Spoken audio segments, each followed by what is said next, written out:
You open the banking app and the number is there. You have seen it grow, slowly, carefully, correctly. By every standard metric you are ahead of where you were. The account should feel different by now.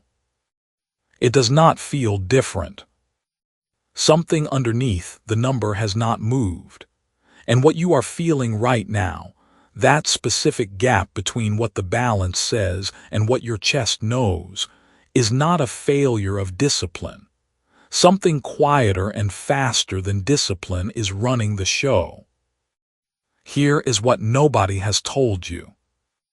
Your brain does not want you to be wealthy, not because you are broken, not because you made wrong choices, because your brain is doing exactly what it was built to do, and wealth, real wealth, the kind that stays, feels like a threat to it.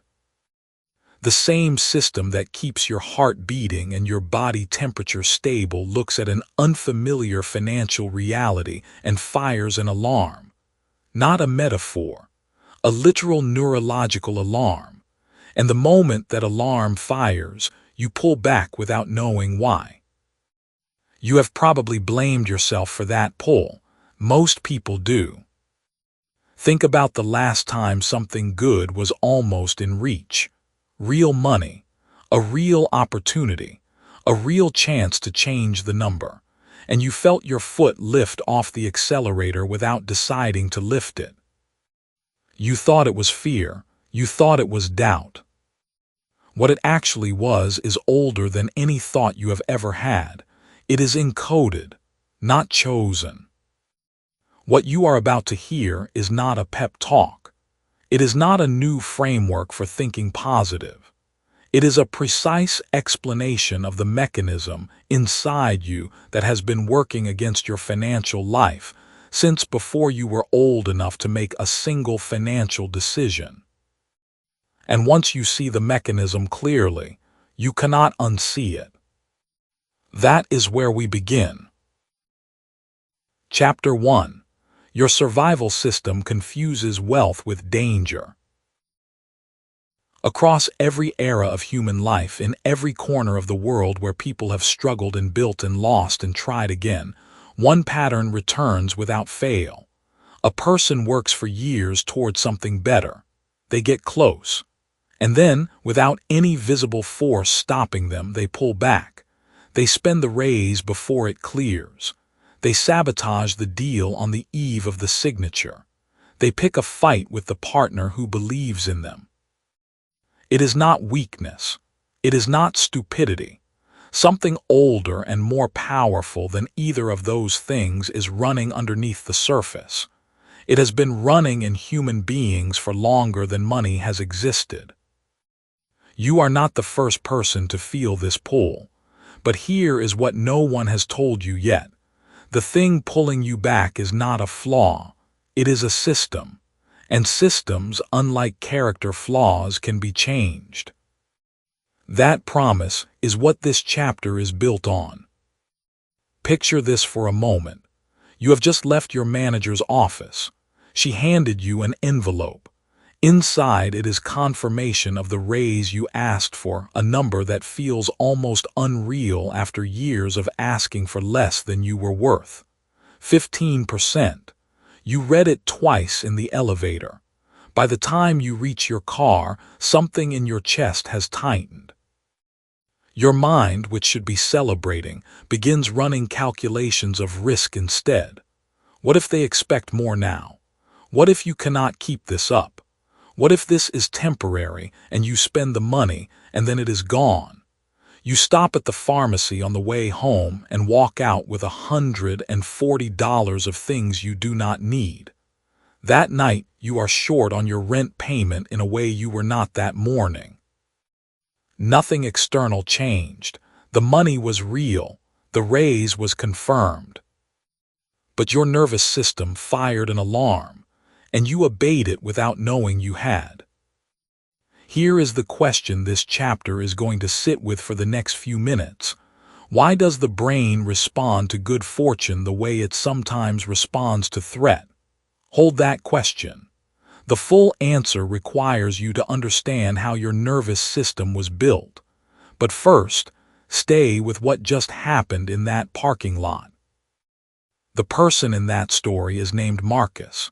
He is 31 years old, works in logistics for a regional distribution company, and has been described by every manager he has ever had as one of the most capable people on the floor. Marcus knows he is capable. He has known it since he was 19 and figured out a routing solution that saved his first employer $11,000 in quarterly fuel costs. Nobody paid him extra for that. He logged it quietly and kept moving. By 26, he was making $38,000 a year. By 29, 41. The raise to 47 happened on a Tuesday in October. That Thursday, Marcus drove to a dealership and put a down payment on a truck he could technically afford but strategically did not need. He told himself it was a reward. And it was, in a way, but it was also something else entirely.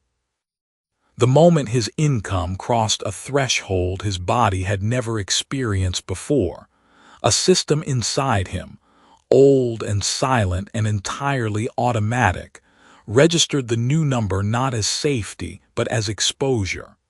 The truck was not a reward. It was the brain spending down the surplus before the danger could settle in.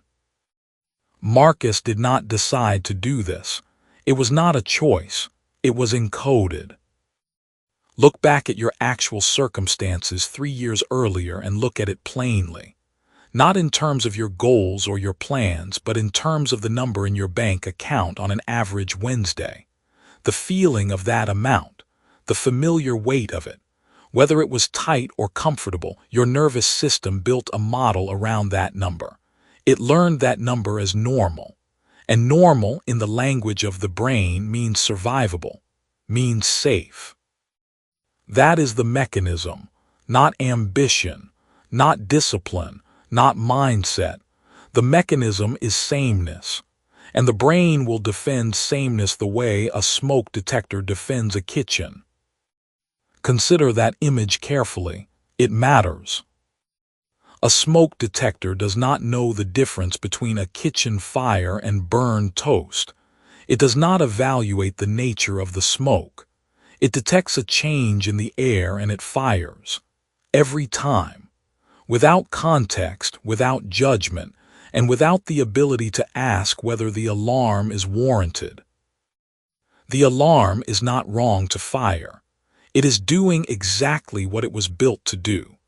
The problem is that the alarm was calibrated in one environment, and you are now trying to live in a different one. Your brain runs the same logic. When you were young, you encoded a financial normal. Maybe that normal was scarcity. Maybe it was chaos. Maybe it was the particular quiet tension that lives in a household where money is never discussed directly, but is always somehow present in the way adults hold their shoulders. Whatever the specific texture of it was, your nervous system read that environment for years and concluded, this is the baseline. This is what life at survival level looks like for a person like me. It stored that conclusion not as an opinion but as a biological instruction. The body keeps the ledger, not in conscious memory, not in the beliefs you could list if someone asked you. In the body, in the reflexive responses that fire before you have had a single thought. This is what neuroscience calls homeostasis, the brain's insistence on returning to a set point. For body temperature, for heart rate, for blood pressure, homeostasis is life-saving. You do not have to consciously regulate your temperature. The system does it for you, precisely, reliably, without your input. But here is the brutal implication. When your financial set point was encoded in an environment of not enough, the homeostatic system does not know that you have grown. It does not know that your circumstances have changed. It does not know that the scarcity was a chapter and not the whole story. The system only knows the number it memorized. And when your income, your savings, Your net worth begins to climb past that number. The alarm fires. Not because you are in danger, because the new territory feels unfamiliar.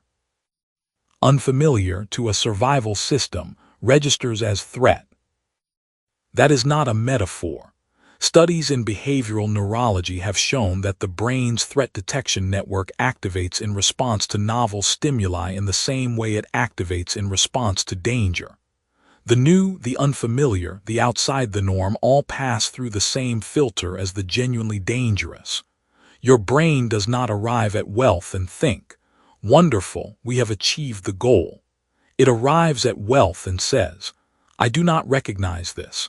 I do not have a protocol for this. This is not the place we are supposed to be." And then it goes to work pulling you back. The mechanism is not shame. It is not self-hatred. It is not a sign that you secretly want to fail. It is a smoke detector that does not know the difference between fire and forward motion.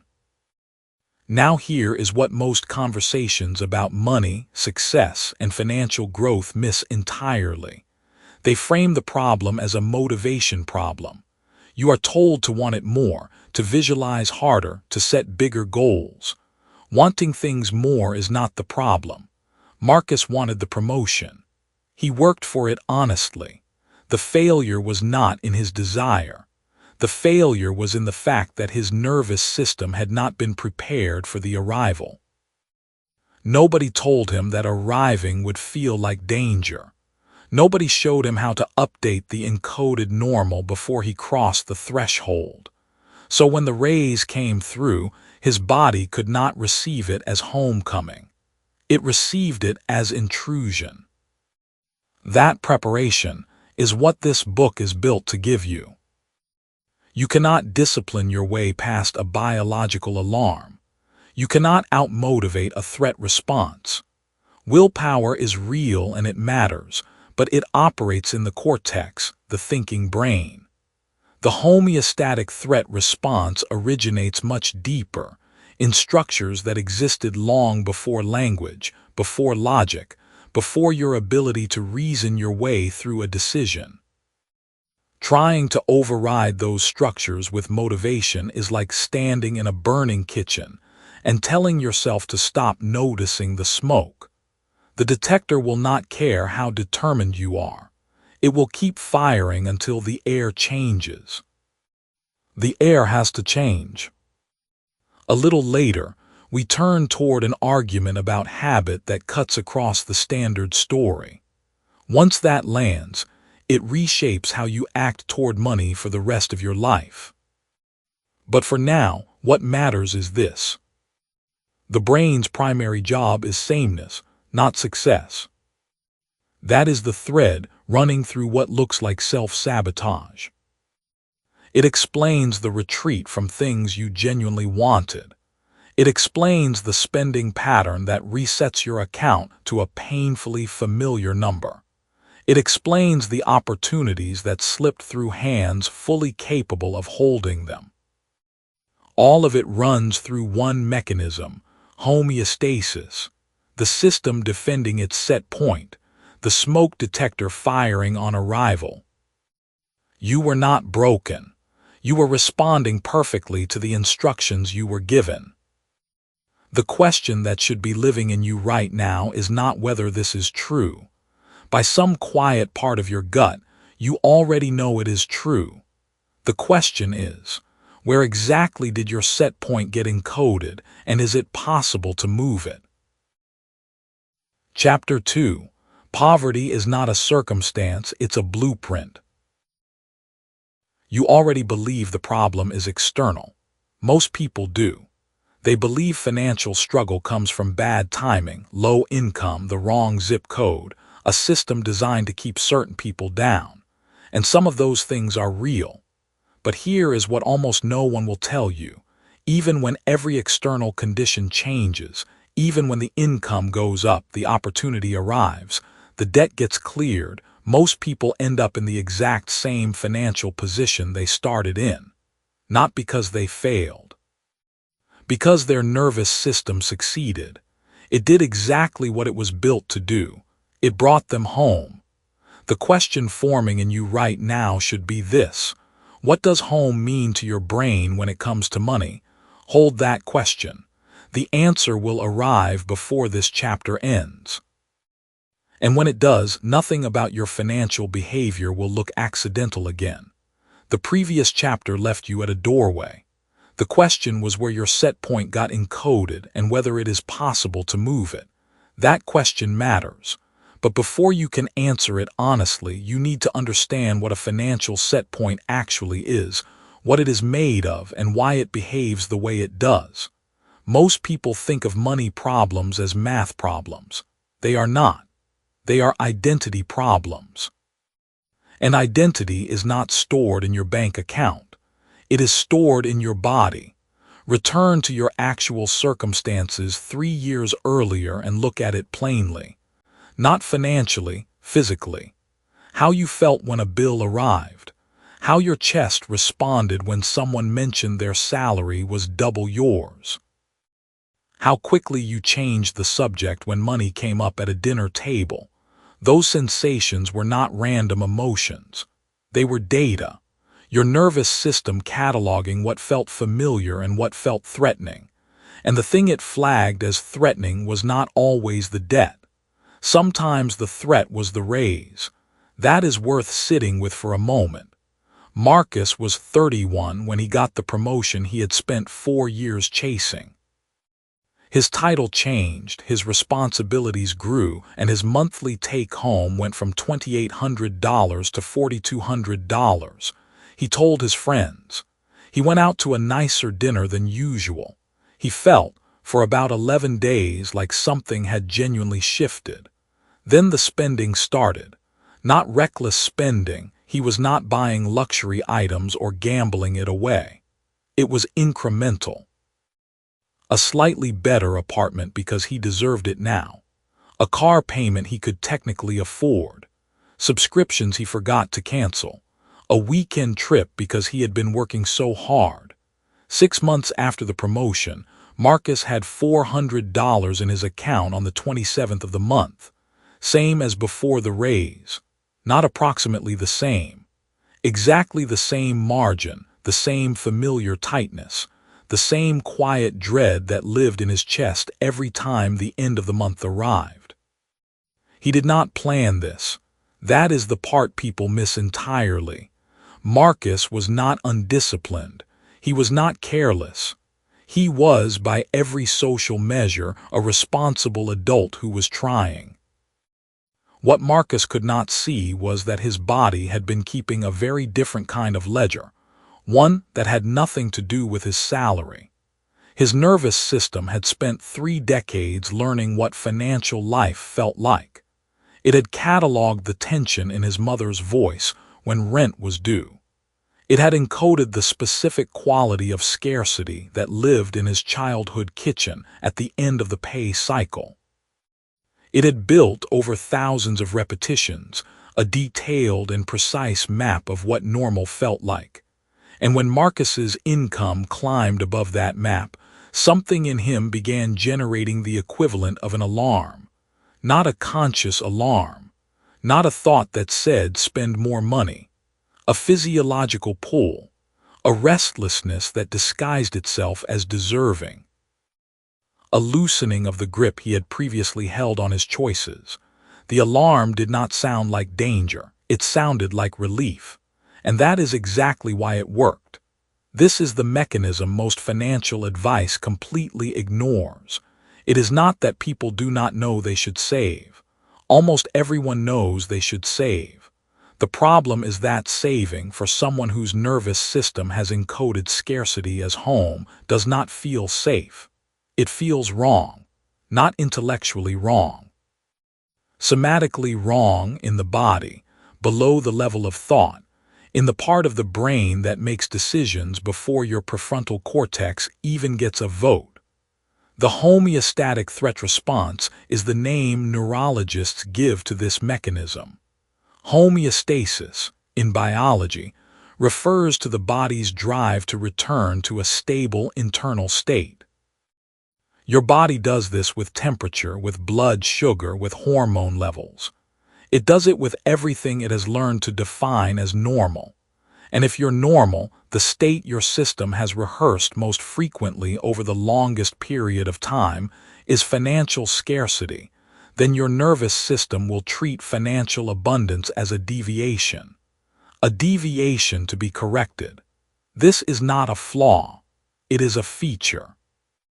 Your brain is doing precisely what brains evolved to do: protect the organism from the unknown. The unknown to your nervous system is not danger in the abstract. The unknown is anything outside the range of what it has already survived. Scarcity, if you have survived it long enough, becomes the known. Wealth becomes the unfamiliar, and the unfamiliar fires the alarm. Further on, we turn toward an argument about willpower and financial discipline that cuts across the standard story. When that becomes clear, it reshapes how you act every single day. But right now, the important thing is this: what the nervous system has rehearsed longest becomes the set point it will sacrifice everything to restore. Read that again, not with your eyes, but with your memory. Think about every time you got ahead and then, somehow, ended up back at zero. Think about the patterns that seem to follow you across jobs, across relationships, across cities. You were not unlucky. You were not cursed. You were being guided home by a system that believed home was the only safe place to be. Poverty, in this sense, is not a circumstance you find yourself in. It is a blueprint your body has been quietly following for years. It is encoded, not chosen. That distinction matters enormously, because encoded means it can be decoded. The solution is not motivation. It is not discipline. It is not another budget spreadsheet. The solution is rewriting the blueprint at the level where it actually lives, which is not in your mind. It is in your nervous system. Here is where most people go wrong when they first hear this. They think it means they are broken. They think it means their past has permanently determined their future. It means neither of those things.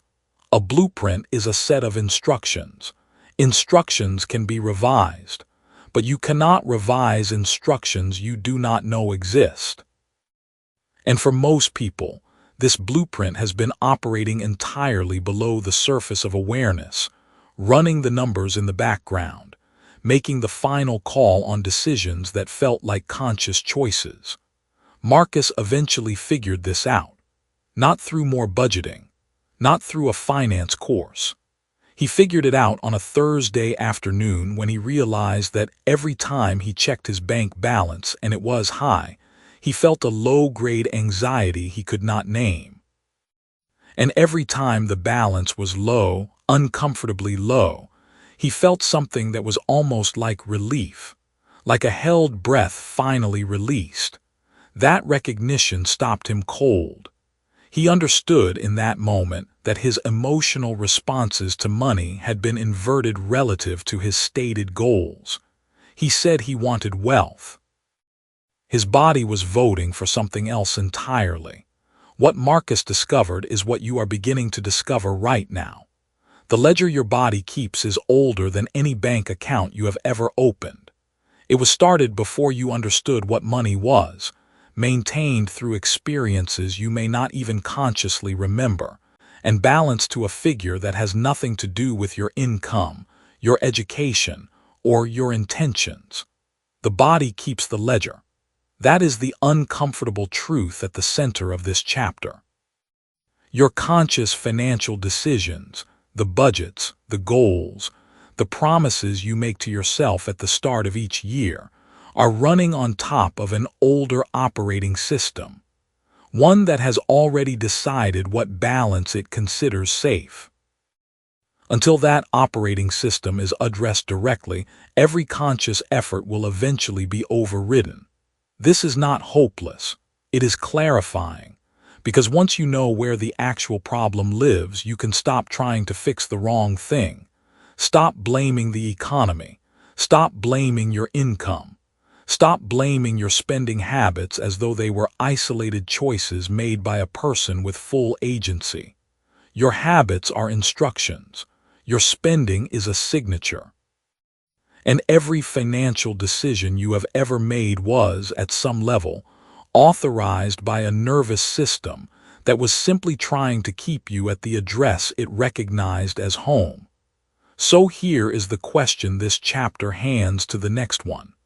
If your body is the accountant, who taught it the math? Chapter 3. The reticular alarm that deletes opportunity. Saving more money will not make you wealthy if your brain is actively deleting the signals that show you how. That sounds like an excuse for not budgeting. It is not. It is a description of a biological system that has been operating inside you since childhood. One that decides, before you ever become consciously aware, what information you are allowed to notice. And right now, that system is almost certainly set to filter out wealth, not because you are broken. Because you were taught a frequency, and your brain learned to receive only that. Here is the question that will stay with you through this chapter. Why do two people walk through the same room, attend the same event, live in the same city, and one of them sees 3 opportunities while the other sees none? Same room, same moment in time. One walks away richer in direction, in connection, in information. The other walks away having seen what they always see. What is actually different between those two people? Hold that question. The answer is closer than you think, but the path to it matters. Who taught your body the math? The last chapter ended by raising a question, and that thread is still live. It is the exact right question to carry into this one. Because the answer reveals something most financial advice completely ignores. The people who taught your body the math also calibrated your alarm system. They set the dial. They did not do it on purpose. They did it by living in front of you, by reacting to money in your presence, by the words they used casually over dinner, and the silences they kept when certain topics came up. They encoded a frequency. And your brain, being the extraordinary survival machine it is, locked onto that frequency and called it home.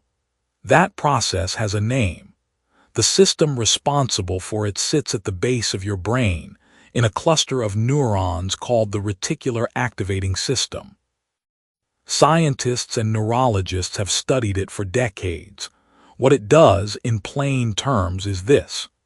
Every single second, your senses are gathering roughly 11 million pieces of information from the environment around you. Sounds, movements, temperatures, faces, words on signs, the posture of a stranger, the price on a shelf. 11 million inputs per second. And your conscious mind can only process around 40 of them. 40 out of 11 million. Something has to decide which 40 make it through. That something is the reticular activating system. It is a filter, a gatekeeper, and it does not make its decisions randomly. It makes them based on one guiding principle. What is already familiar and relevant to your survival is what gets through. Everything else gets deleted before you even have a chance to notice it. Think about what that means. When you bought a car, or wanted to buy one, you suddenly started seeing that exact car everywhere on the road. The car was not suddenly everywhere. It was always there. Your filter had just been recalibrated to flag it as relevant.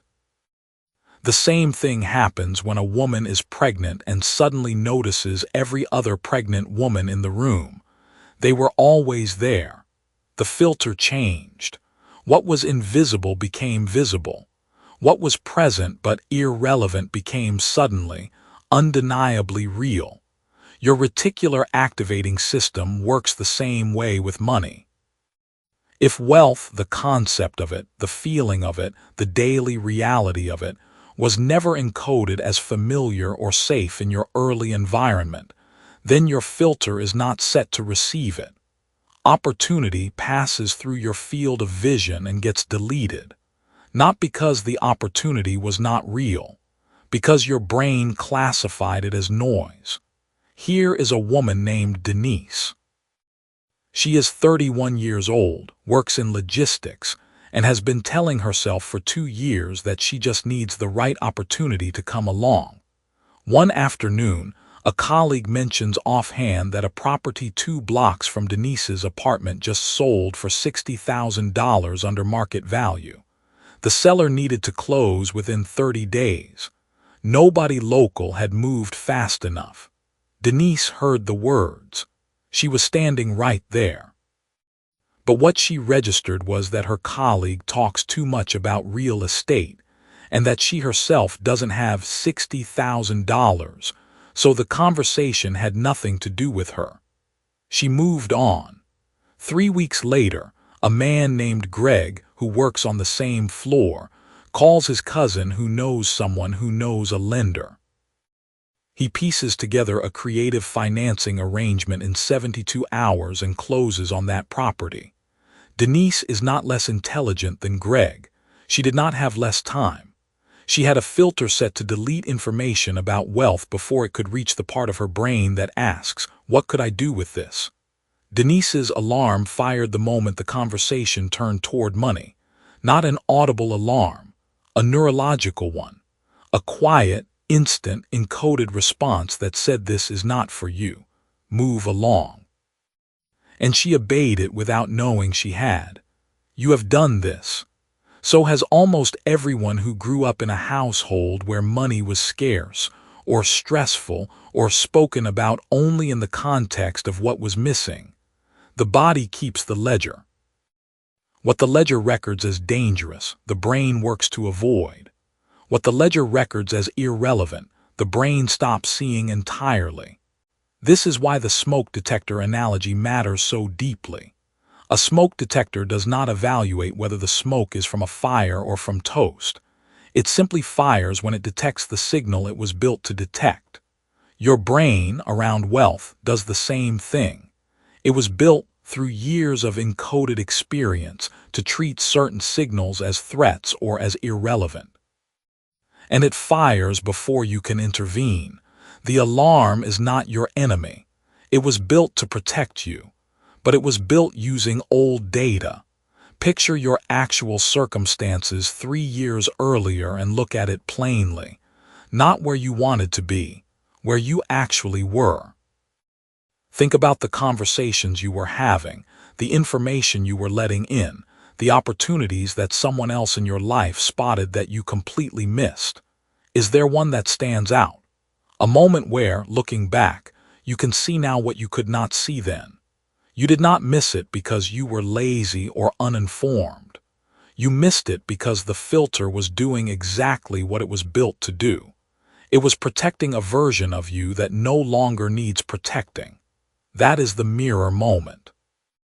That one missed opportunity was not an accident. It was your filter working perfectly, and the filter can be reset. Here is how to begin, not with a new budget, not with a new savings plan, with something much more specific and much more uncomfortable. It requires you to look honestly at the last 7 days of your life. In the last week, 3 things passed through your awareness that your brain classified as not for me. You did not write them down. You barely noticed them, but they were there. A conversation about an investment that you dismissed because you assumed the amounts were too large. A person who does something for a living that you found yourself curious about for exactly 1 moment before your attention moved on. A piece of information, maybe a podcast recommendation, a book title, a statistic someone quoted, that triggered a faint internal resistance you did not examine. 3 signals, deleted before you could act on them. That is what an awareness audit looks like. Not a formal exercise, a quiet, honest question. What did I see this week that I immediately decided was not mine? Because here is the core of what needs to land right now. You do not miss opportunities because they are absent from your life. You miss them because your filter is set to a frequency that was calibrated in a house you no longer live in, by people doing the best they could with what they knew, in a financial environment that no longer defines your ceiling. The radio is always broadcasting. Dozens of frequencies, simultaneously, all the time. Wealth signals are there. Connections that could alter your trajectory are there. Information that would reorient how you spend, earn, and build is being broadcast continuously, right now, right into your field of experience. But if the dial is tuned to static, all you hear is static. And the devastating part is this.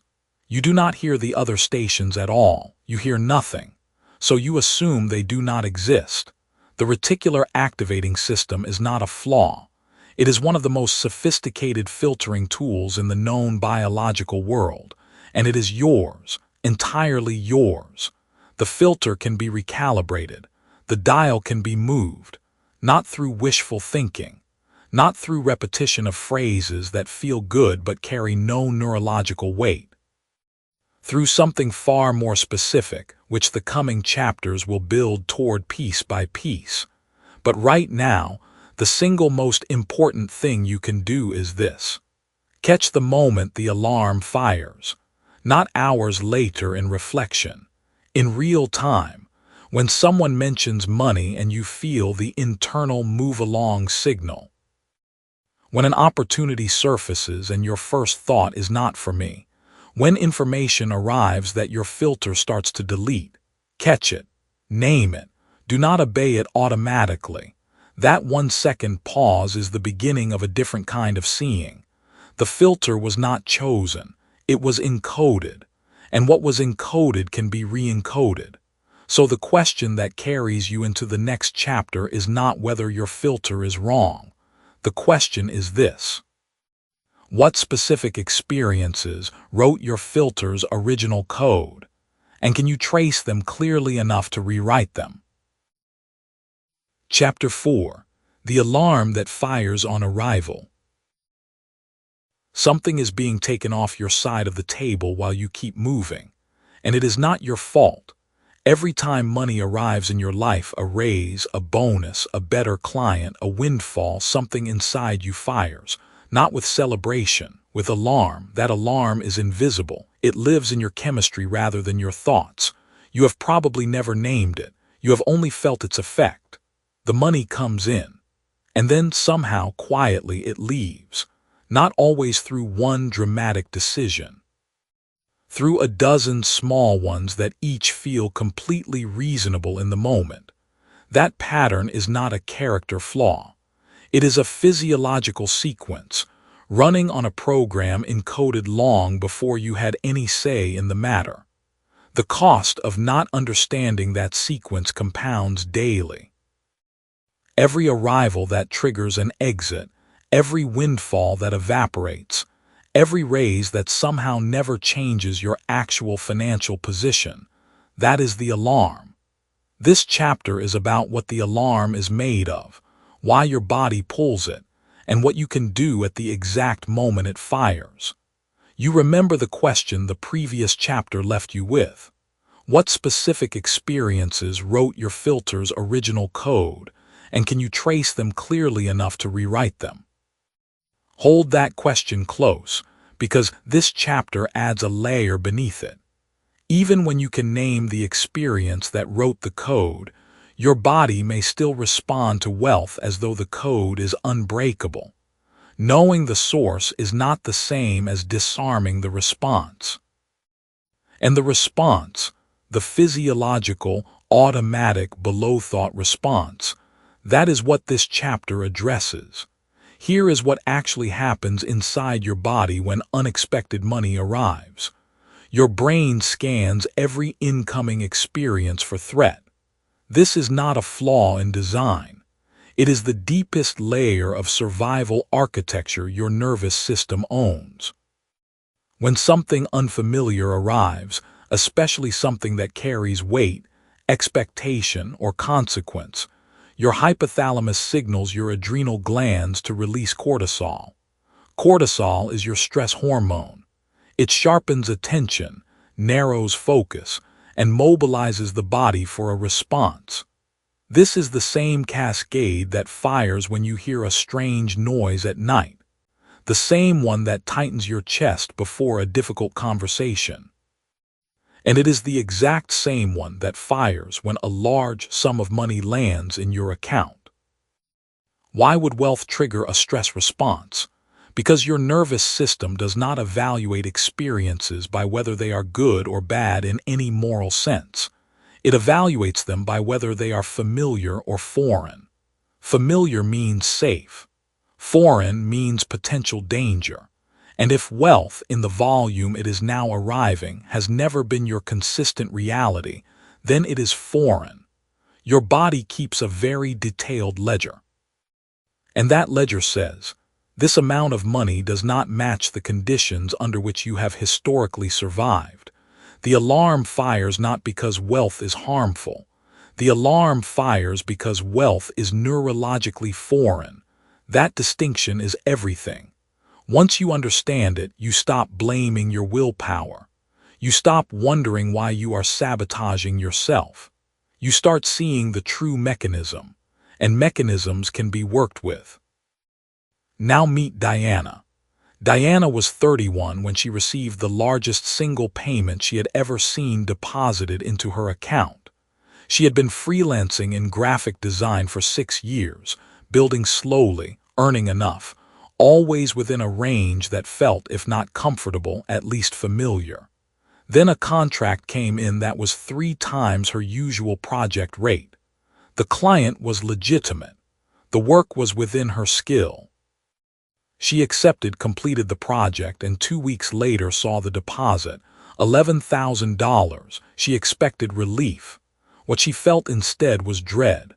Within 48 hours, Diana had mentally spent the entire amount, not on things she needed, but on problems she suddenly remembered existed. The car that might need work soon. The dentist appointment she had been putting off. Her sister's situation. A security deposit on a better apartment that would cost more per month than her current one. Each line item felt urgent. Each felt responsible. Within 6 weeks, the $11,000 had moved through her account like water through open hands. She was back to her familiar range. And somewhere underneath the rational explanations, she felt calmer there. Diana had not failed at receiving money. Her nervous system had successfully executed a threat reduction protocol. It detected an unfamiliar level of financial reality. It fired cortisol. Cortisol narrowed her thinking toward risk and problem and urgency. And her mind, working in perfect obedience to that chemistry, found 12 excellent reasons to return to baseline. The alarm fired on arrival. And the alarm worked exactly as designed. Go back to the structure of your money life 3 years earlier and keep the focus there. Not in terms of the numbers necessarily, in terms of how money felt when it arrived. Did arrival feel like safety, or did it carry a particular kind of pressure you cannot quite name even now? Did you feel an almost immediate need to do something with it, move it, justify it, allocate it, explain it? That is not poor money management. That is cortisol shaping cognition. The body keeping the ledger, as it always does. Here is the open loop this chapter is going to ask you to carry for a moment. If the alarm fires every time wealth arrives, and if the alarm is encoded in a system that runs faster than conscious thought, is there any moment in that sequence where you can intervene? Or are you simply at the mercy of the chemistry? Sit with that question. The answer is not what most people expect, and we will get to it before this chapter closes. The physiological sequence of a cortisol spike moves through your body in a specific and traceable order. First comes the perception of novelty or threat, in this case, unexpected money or an income level that exceeds your historical norm. The hypothalamus registers the deviation from baseline. It signals the pituitary. The pituitary signals the adrenals. Cortisol enters the bloodstream within seconds. Your prefrontal cortex, the part of your brain responsible for long-range planning, perspective, and calm evaluation, begins to go partially offline. This is not a metaphor. Cortisol measurably reduces activity in the prefrontal cortex. What remains fully online is your threat detection system, your memory of past danger, and your drive to return to a known state. This means that the moment wealth arrives is precisely the worst neurological moment to make decisions about it. And yet that is exactly when most people do. Soon, we turn toward an argument about financial discipline that cuts across the standard story. After that clicks, it reshapes how you act permanently. But for now, focus on the moment itself. The moment the money lands. The moment the cortisol arrives. Because that moment has a window, and inside that window, something is possible. Your breath is the fastest available path back to your prefrontal cortex. This is not a relaxation technique. It is physiology. Slow, deliberate breathing, specifically an exhale that is longer than the inhale, activates the parasympathetic nervous system, which directly counteracts the cortisol cascade. When your exhale is longer than your inhale, your vagus nerve signals your brain that you are not in danger. Heart rate drops. The adrenals ease. Prefrontal cortex activity returns. This can happen in under 2 minutes. 2 minutes is the window. When wealth arrives, a payment, a check, an unexpected income, a number in your account that exceeds what feels normal before you spend a single second thinking about what to do with it, you breathe. Slowly, deliberately, more out than in, 4 counts in, 6 counts out, for 2 minutes. What you are doing in those 2 minutes is not meditation. You are chemically resetting the decision-making environment inside your own skull. You are giving your prefrontal cortex time to come back online, so that it, rather than your threat detection system, is the part of you deciding what happens next. Diana did not know this when the 11,000 arrived. No one had told her that her body would respond to good news the way it responds to a car swerving into her lane. No one had explained that the urgency she felt, that compulsive need to immediately allocate and explain and reduce the money back to a familiar level, was a cortisol effect, not a rational signal. She thought she was being responsible. She was actually being chemically herded back to baseline by a system that confused financial safety with financial familiarity. The body does not know the difference between a threat and an upgrade. It only knows what is encoded and what is not. Now back to the question this chapter left open. Is there any moment in the cortisol sequence where you can intervene? Yes. 1. And it is earlier than you think. The intervention point is not after the decision is made. It is not even in the thinking that precedes the decision. The intervention point is in the 10 seconds after you notice the arrival, before your mind begins its explanation and allocation and urgency. In those 10 seconds, if you can recognize what is happening physiologically and choose to breathe rather than to decide, you have broken the automatic execution of the protocol. You have inserted a conscious pause into a sequence your nervous system expects to run uninterrupted. And that pause, practiced repeatedly over time, begins to rewire what the arrival of wealth feels like inside your body. Not through affirmation, not through motivation. Through direct chemistry, repeated often enough to become encoded. This is how you teach your nervous system that wealth is not a foreign body to be rejected. You arrive with it over and over, and you stay calm on purpose. Until calm is what arrival feels like. The alarm was never telling you that money is dangerous. It was telling you that money is unfamiliar. And the only cure for unfamiliar is repeated, safe exposure, until the thing that once triggered the alarm becomes, at last, simply home. The question that carries you forward is this: if your body learns safety through repetition, what does it mean that you have been practicing the wrong response every time wealth has arrived? And what becomes possible the first time you practice a different one? Chapter 5.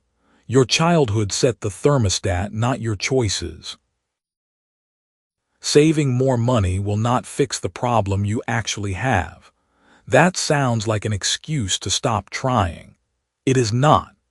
It is a precise description of what happens when you apply a surface solution to a structural problem. The ceiling on your finances was not built by your choices. It was built years before you were old enough to make any. Every decision you make today, every raise you accept, every bill you avoid, every investment you walk away from is being quietly measured against a number that was programmed into you before you turned 10. Here is what makes this so difficult to see. The program does not announce itself. It feels like common sense. It feels like caution. It feels like you, but it is not you. It is a temperature your nervous system was taught to maintain. And once you understand how that temperature was set, you will stop blaming your discipline and start asking the only question that can actually change things. That question is not new to you. The last chapter left you sitting with it. If your body learns safety through repetition, and you have been practicing the wrong response every time wealth has arrived, what becomes possible the first time you practice a different one? Hold that. The answer is coming. But first, you need to understand exactly what was practiced on you long before you had any say in it. Think about a thermostat in any house you have ever lived in. Not a smart one. An old dial on the wall, the kind with a mercury bulb inside a coil of metal. When the room drops below the set temperature, the system kicks on. When the room climbs above it, the system shuts off. The house does not think about this. The house does not choose. It simply defends the number someone set on that dial, sometimes decades ago, without ever questioning whether that number made anyone comfortable. Your nervous system runs the same mechanism. Neuroscientists and behavioral economists have a name for this. They call it the psychological baseline or the financial set point. You might have heard it called homeostasis. But the clinical word hides what is actually happening inside you, so set the word aside and keep the picture. There is a number, a range, really. A band of financial reality that your nervous system has decided is normal, familiar, and therefore safe. Below that range, you feel the push to earn more, to hustle harder, to fix the discomfort. Above that range, you feel a different kind of discomfort, one that is harder to name and harder to admit. That upper discomfort is the one that costs you everything. Here is what that looks like in real life. Your income climbs. You get the raise, or the client or the side income finally starts working. And then quietly, almost invisibly, something else happens. The car needs repairs you hadn't planned for. A relationship creates unexpected costs. You discover a reason to spend, to give, to lend, to invest in something that loses. The money moves back toward the number on the dial. You tell yourself it was bad luck. You tell yourself next time will be different, and next time the same drift happens, not because you are careless, because your system is working exactly as it was built to work. The thermostat was set in your childhood, and the person who set it was not you. Here is a question worth sitting with. Can you remember the first time you heard someone in your family talk about money with fear, not frustration? Fear. The kind of quiet, clipped conversation adults have when they think you are not listening. But you are always listening. The research on this is consistent and unsettling. Children encode financial meaning before they can articulate it. Before the age of 7, The brain is running primarily in a theta wave state. This state is functionally similar to hypnosis. Information is absorbed directly into the subconscious without the filter of critical evaluation.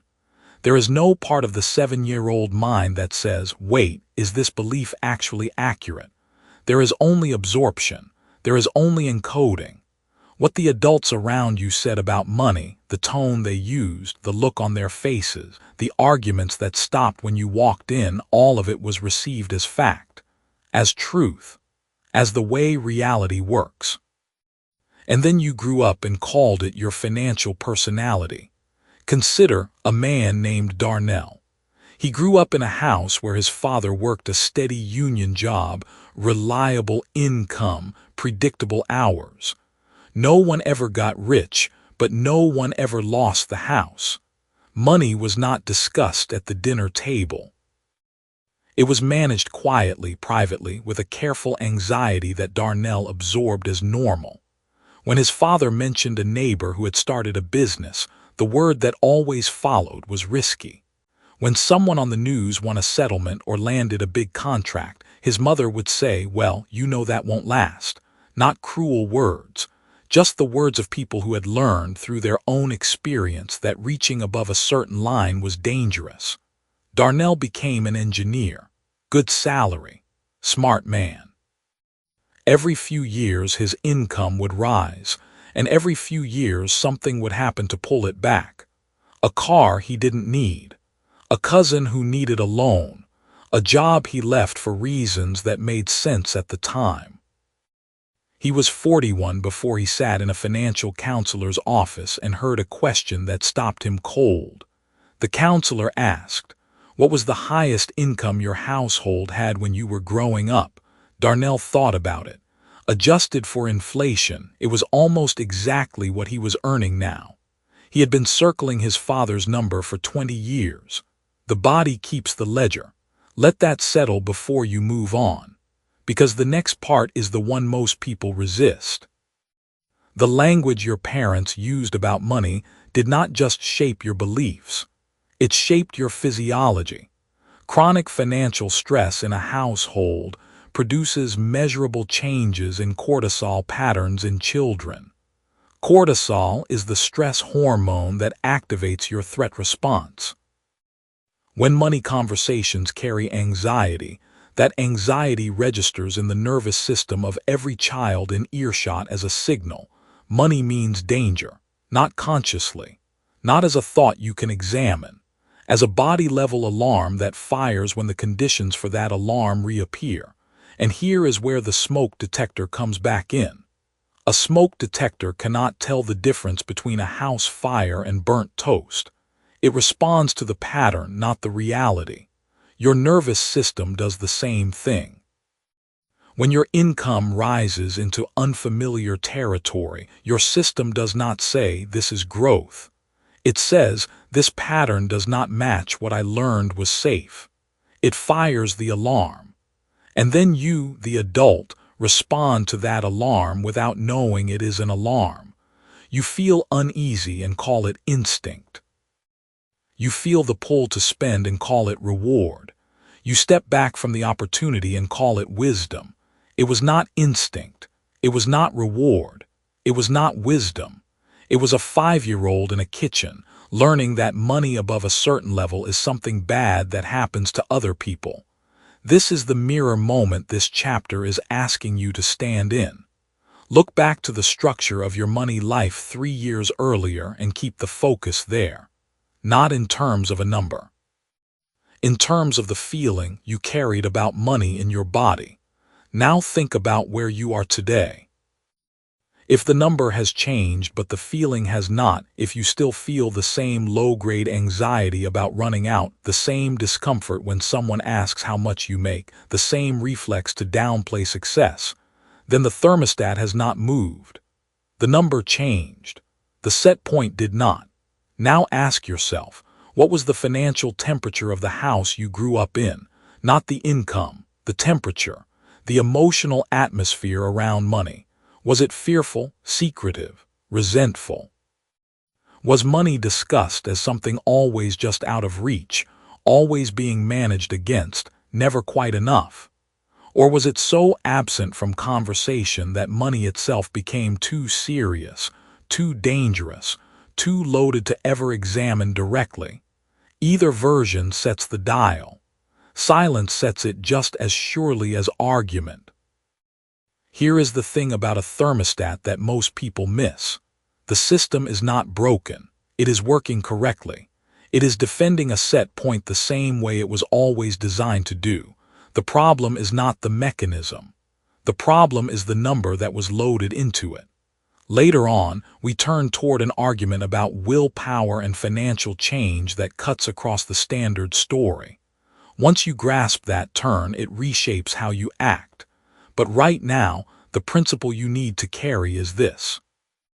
The thermostat was set before you had a vote. You were handed a number by people who were themselves running on numbers they had been handed. Your parents were not teaching you failure. They were transmitting survival. In the environment they knew, that temperature was the correct one. It kept the family intact. It kept the system running. The alarm was calibrated for a world that no longer exists for you, but the alarm does not know that. And here is where the open loop closes. You asked, at the start of this chapter, what becomes possible the first time you practice a different response. This is the answer. What becomes possible is the first data point. One new piece of evidence that higher ground is not dangerous. One moment where the alarm fires and you do not obey it. Not because you force yourself through sheer will, but because you now understand what the alarm actually is.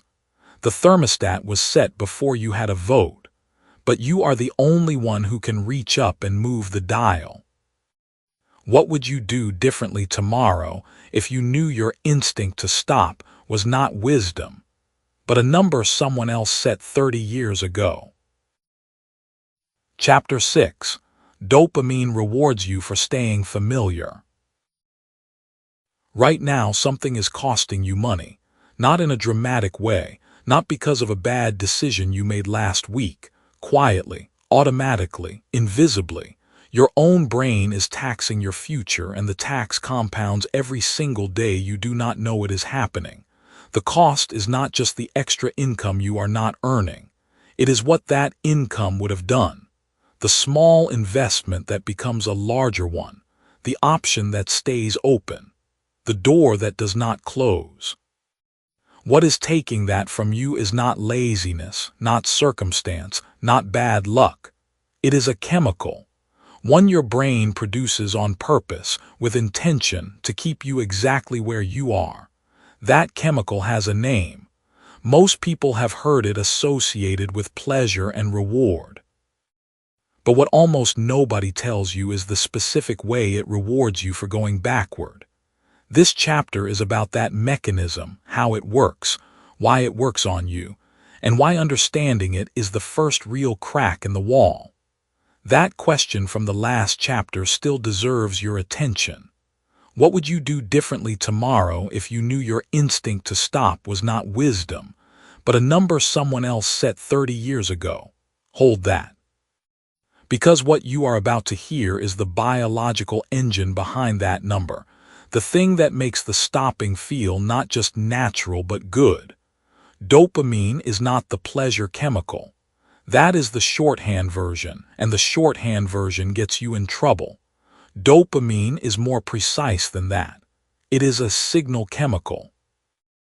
It fires when something matters, when something unexpected and important is detected, when a pattern breaks, when a reward is possible but not yet certain.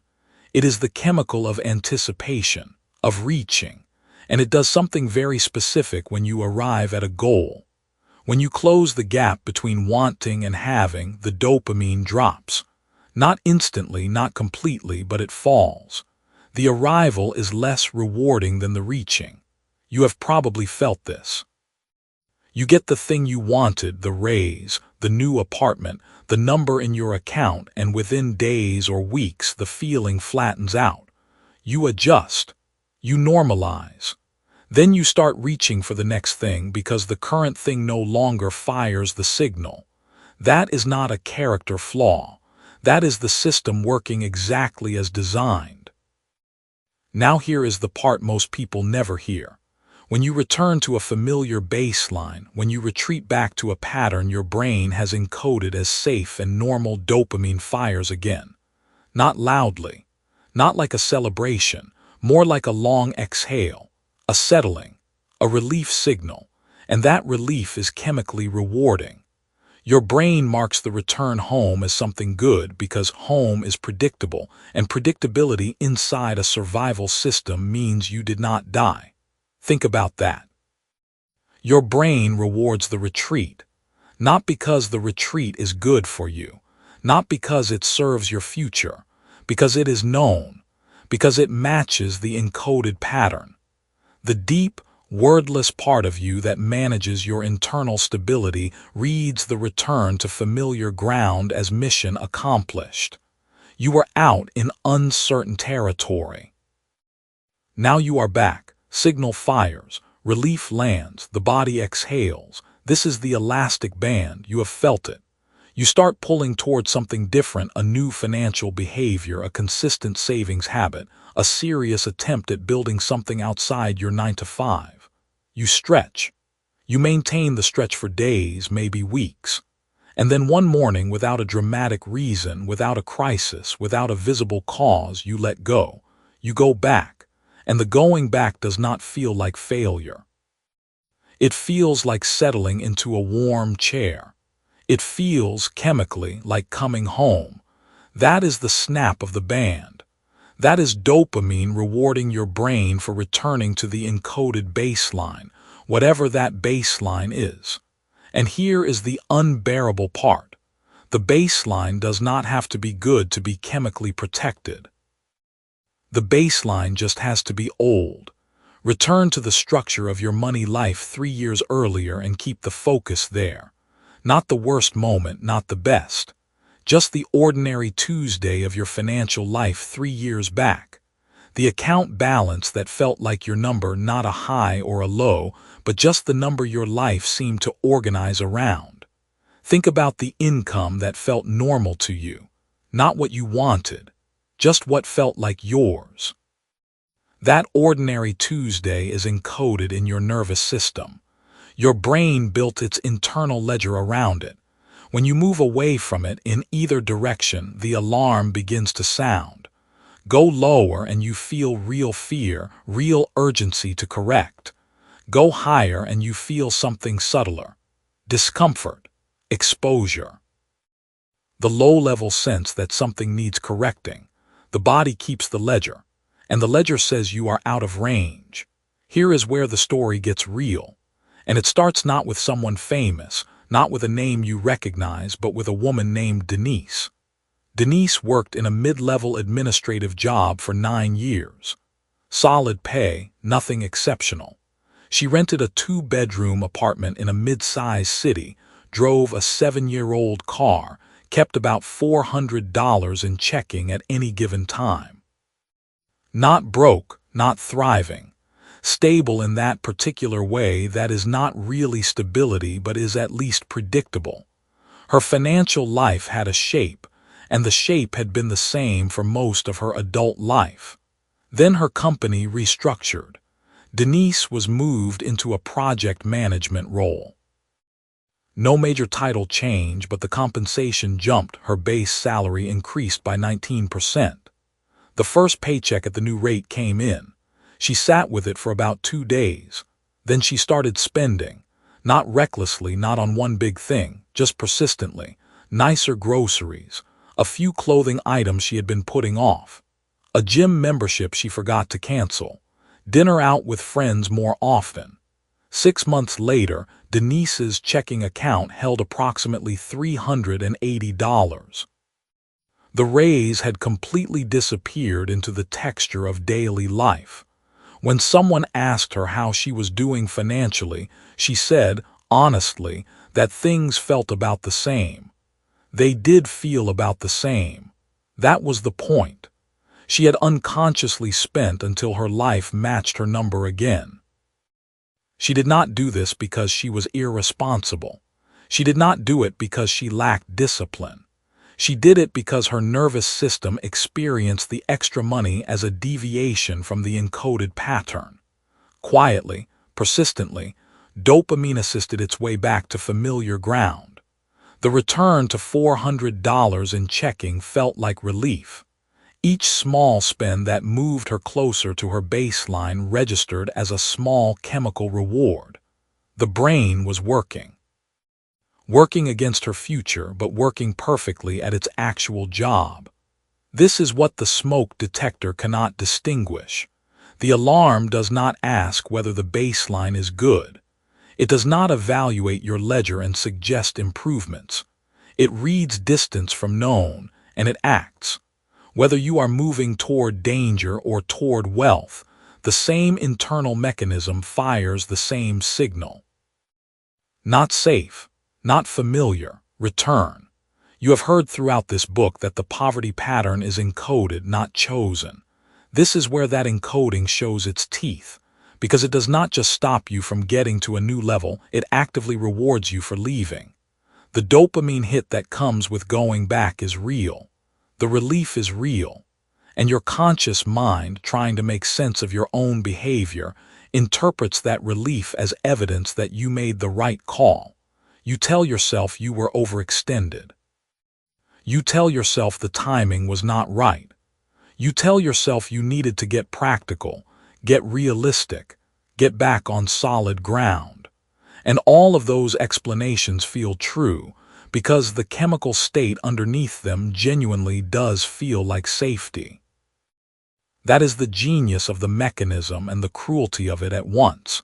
It disguises retreat as wisdom. Now here is the question that was seated at the start of this chapter. If dopamine rewards the return to baseline, how do you ever build anything beyond it? If the brain marks every upward move as a deviation and every retreat as a homecoming, is the system simply working against you? Is the wiring too deep? No. And this is where the possibility opens. The baseline is not fixed. It is encoded, and encoding can change.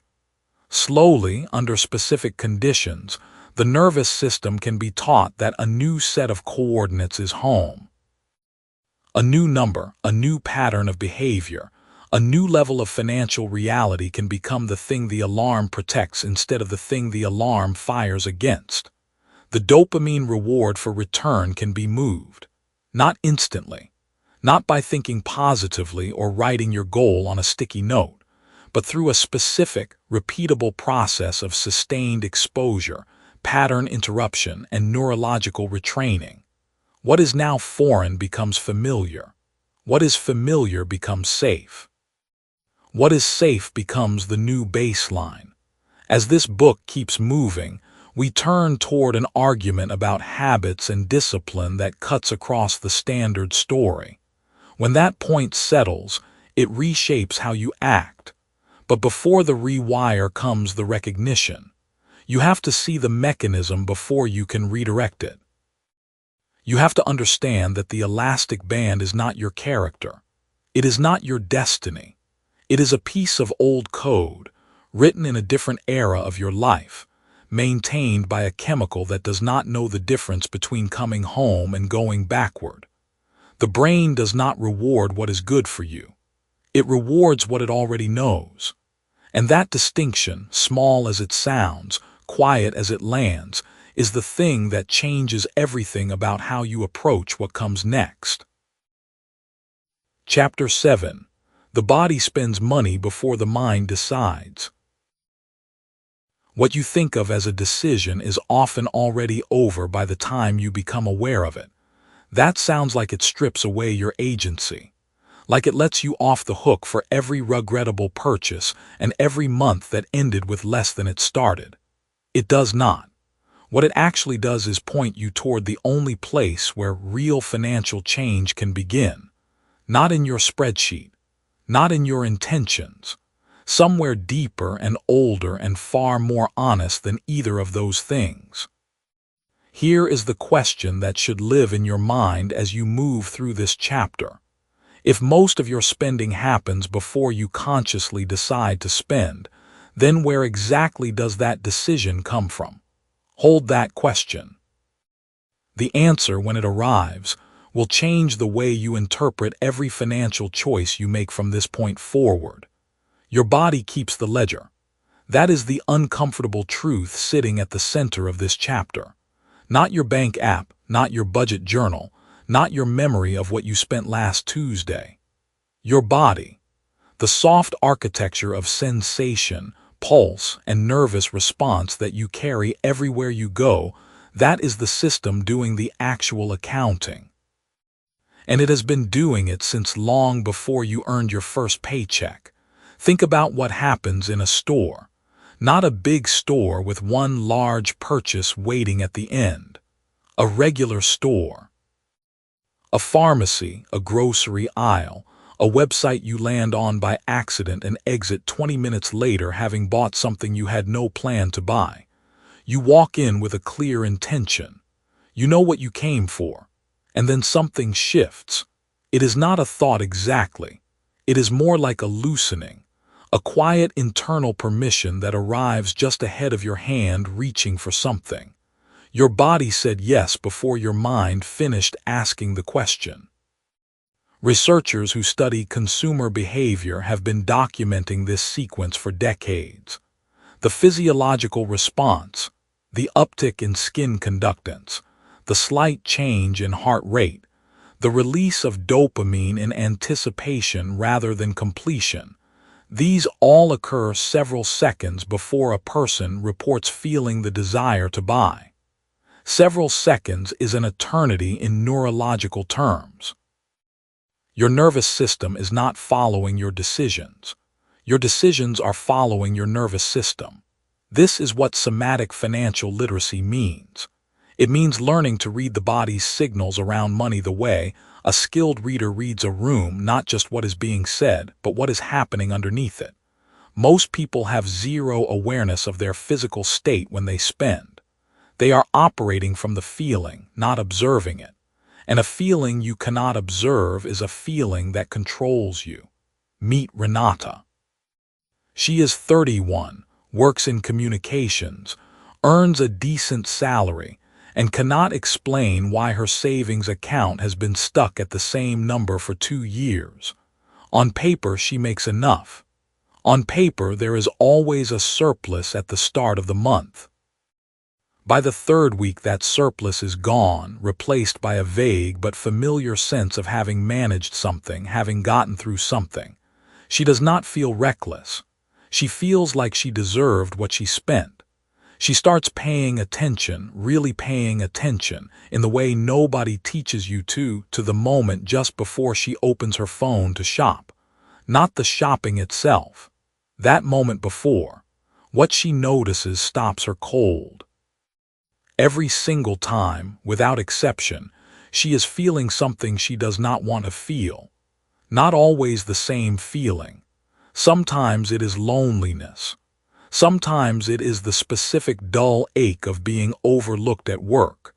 Sometimes it is nothing she can name, just a vibration in her chest that does not belong to anything she can point at. And within seconds of noticing that feeling, her thumb is moving toward the screen. The purchase is not about the product. It never was. The purchase is her nervous system executing a correction. It is her body, trained over years of associating spending with relief, pulling the lever it knows will quiet the signal. The money leaves before she makes a choice. The choice had already been encoded. That word matters. Encoded. Not chosen in this moment. Encoded in a previous one, or more accurately, encoded across hundreds of previous moments that stacked into a pattern until the pattern became automatic. Every time spending produced relief, the association deepened. Every time the store felt like safety and the bank account felt like pressure, the nervous system filed that away. And it will keep filing, keep updating, keep firing that alarm the moment discomfort rises, until you learn to read the alarm before it executes. Here is what this means for you. Rewind to the structure of your money life 3 years earlier and keep the focus there. Not in some abstract sense. Think concretely. Think about a specific month, a specific feeling you had when you checked your balance, a specific thing you told yourself about why it was the way it was. Now think about how much has actually changed since then, not in your circumstances, but in the underlying feeling you carry around money. If the number in your account shifted but the feeling did not, the encoded pattern is still running. The body kept the ledger, and the ledger has not been updated. This is the cost that most financial advice never accounts for. It addresses behavior without addressing the signal behind the behavior. It tells you to stop spending on things you do not need, which is accurate. But it is advice aimed at the caboose while the engine is already moving. The nervous system correction fires. The money moves. And then you are left standing in the aftermath, reconstructing a justification for something that was already done. Spending as a nervous system correction is not weakness. It is a deeply efficient system doing exactly what it was built to do, protect you from discomfort. The problem is that your body cannot distinguish between the discomfort of genuine danger and the discomfort of an unpaid feeling that simply needs to be acknowledged. It responds the same way to both. It reaches for the thing that worked before. And here is where the encoded set point enters the picture again. You have heard it mentioned before in this book, the internal ceiling your nervous system maintains, the financial identity it keeps returning to regardless of what changes on the surface. The somatic spending impulse is one of the primary mechanisms that enforces that set point. When your balance climbs above what your nervous system considers safe and familiar, the discomfort rises. The spending fires. The balance corrects back down. You did not make a choice. The alarm fired on arrival, and you responded the way you were trained to. In a later section, we turn toward an argument about willpower and financial discipline that cuts across the standard story. After that really registers, it reshapes how you approach every moment of financial pressure you will ever face. For now, you need a practice that is concrete enough to be used immediately. Not a concept to sit with, a tool. The 48-hour pause is not a cooling-off period. Do not think of it that way. A cooling-off period assumes you are hot, that you are acting from emotion and just need to calm down. The 48-hour pause is something different. It is a window of observation. It is the gap you deliberately insert between the somatic signal and the action it normally triggers. Not to talk yourself out of the purchase, but to see the purchase for what it actually is. Here is how it works. When you feel the pull, not when you are already at checkout, but the moment you first feel drawn towards something you had not planned to buy, you stop. You do not close the page in anger. You do not punish yourself. You simply note what you are feeling in your body at that exact moment, not what you think about the product. What you are feeling in your chest, your gut, the space behind your eyes. Write it down, or say it aloud. Then wait 48 hours. When those hours are gone, return to the item with full permission to buy it if you still want to. Many times you will not want to, not because you disciplined yourself into not wanting it, but because the feeling that generated the pull has passed or been addressed in another way. And without that feeling to drive it, the purchase holds no charge. The times you do still want it after 48 hours, buy it without guilt. Those purchases carry genuine desire, not nervous system correction. You will start to feel the difference in your body. That is somatic financial literacy in practice, not the theory of it. The lived experience of it, building in your nervous system until reading the signal becomes as natural as reading a face. Renata did this for 90 days. She did not overhaul her budget. She did not cancel subscriptions with some dramatic gesture. She just inserted the pause, named the feeling, and waited. In those 90 days, her savings account grew more than it had in the previous 2 years combined. She did not spend less on things she genuinely wanted. She spent dramatically less on things her nervous system was using to correct feelings that had nothing to do with money. Your spending patterns are not a moral failure. They are a map.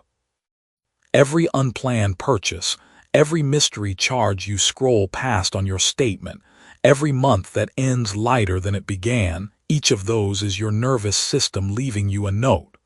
The note says, "Here is where the alarm fired. Here is what I was trying to correct. Here is the feeling that moved faster than your intention." The question is not whether you will learn to read that map. The question is when. Chapter 8. Language is the software poverty runs on. The answer is not waiting on the right moment. It is already happening right now, without your permission, without your awareness, and at a cost you have not yet added up. Every day your mouth forms the same sentences it formed yesterday. Something is being written into you, not metaphorically, neurologically. The phrases you repeat the most are the ones your brain spends the most energy maintaining. And the brain does not waste energy on maintenance unless it considers those phrases essential for your survival. So if the sentences you say every morning, every time a bill arrives, every time an opportunity shows up uninvited, if those sentences are poverty sentences, your brain is spending its daily energy budget making sure you stay poor. Not out of malice, out of efficiency. The question this chapter answers is simple and uncomfortable. What exactly are those sentences doing to you? And why has no one described the mechanism in terms you could actually use? When the previous chapter left you with the question of when would the rewiring begin, here is what you may not have considered. The when is already answered. The rewiring is continuous. The only variable is which direction it runs. There is a specific kind of invisible loss happening inside you right now. It is not the kind that shows up on a bank statement, though it eventually does. It is quieter than that. It sounds like ordinary conversation. It sounds like honesty. It sounds like being realistic. That is what makes it so expensive. You say it, and then a few hours later you say it again. You say it to your coworker, to your partner, to your cousin at the family dinner, to yourself in the car on the way home. The sentence is so familiar you no longer hear it, but your brain hears it every time. And every time it hears it, it fires the same neural circuit it fired the last time. Repetition is how the brain decides what is real. So when you repeat a poverty phrase, you are not just describing your life. You are voting for it. You are casting a neurological ballot for it to remain unchanged. Here is the open loop you need to hold on to as you listen. If language is the software and the brain is the hardware running it, then what happens when you change even one line of code? The answer is coming. But first, you need to see clearly what the old code actually says. Consider the first one. I can't afford it. You have said this phrase so many times that it has a groove in your neural tissue. That is not a metaphor. Neurons that fire together wire together. Every time you say, I can't afford it, you reinforce a circuit that tells your brain, shortage is my reality, wealth is foreign territory, and this thing I'm looking at is a threat. A threat, not an opportunity, not a choice. The brain does what brains do with threats. It closes the aperture. It shuts down creative thinking. It pulls blood away from the prefrontal cortex, where planning and possibility live, and routes it towards survival responses. One sentence. That is all it takes to trigger a cascade that pulls your own cognitive resources away from solving the problem. The replacement is not a denial of reality. You are not pretending you have money you do not have. The replacement is a question. How could I afford this? The question does not lie. The question opens a door the statement slams shut. How could I afford this sends blood back to the prefrontal cortex. It signals to the brain, this is a puzzle to solve, not a predator to flee. The second phrase is more insidious because it sounds like wisdom. Money isn't everything. Say it slowly and notice how settled it sounds, how mature, how unbothered by material things. And yet what you are actually encoding is a protection reflex disguised as philosophy. When you say money isn't everything, what your nervous system hears is, I have decided that wanting more is dangerous to who I am. That sentence does not make you noble. It makes you unavailable. It encodes a quiet ceiling into your self-concept, and it does it with the calm authority of someone who sounds like they are above the struggle. The brain does not need loud instructions. It listens to the ones delivered with certainty. Replace it with something true and directional. Money is a resource and resources matter. That is not greedy. That is honest. And honest, specific, directional language is what rewires the groove. The third phrase lives in the body as much as in the mouth. We're not that kind of people. You may have heard this growing up. You may have stopped saying it out loud but continue saying it internally. Every time you pull up to a certain neighborhood, glance at a certain price tag, or consider certain options. We're not that kind of people is an identity sentence. It does not describe a bank balance. It describes belonging. And belonging is wired into the survival brain at a level that makes money look like a minor concern. Your brain will sacrifice financial progress before it will sacrifice tribal membership. That is why this phrase is so durable. It protects you from the perceived danger of becoming someone your people will no longer recognize. Revisit your actual circumstances 3 years earlier and look at it plainly. Not in terms of numbers, but in terms of what you believed was possible for someone like you. What was the ceiling you were living under? Can you remember a specific sentence you said or heard said that encoded that ceiling? Because the ceiling was never the bank account. The ceiling was always the sentence. The replacement for "we're not that kind of people" is not a denial of your roots. It is an expansion. I come from people who worked hard and I'm building on that. That sentence honors the origin without caging the destination.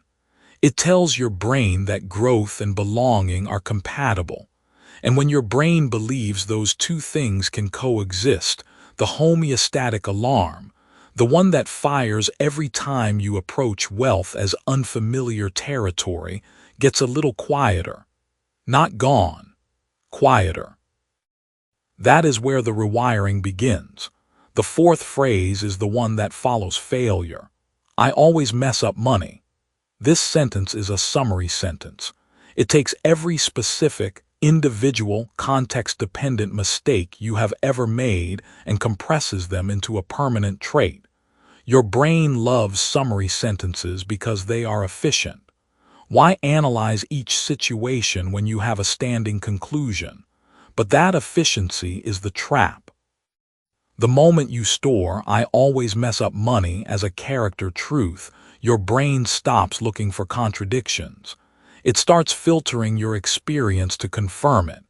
You will stop noticing the times you made a careful financial decision. You will register every mistake as evidence. The story will stay tidy, and you will stay stuck inside it. The replacement is specific.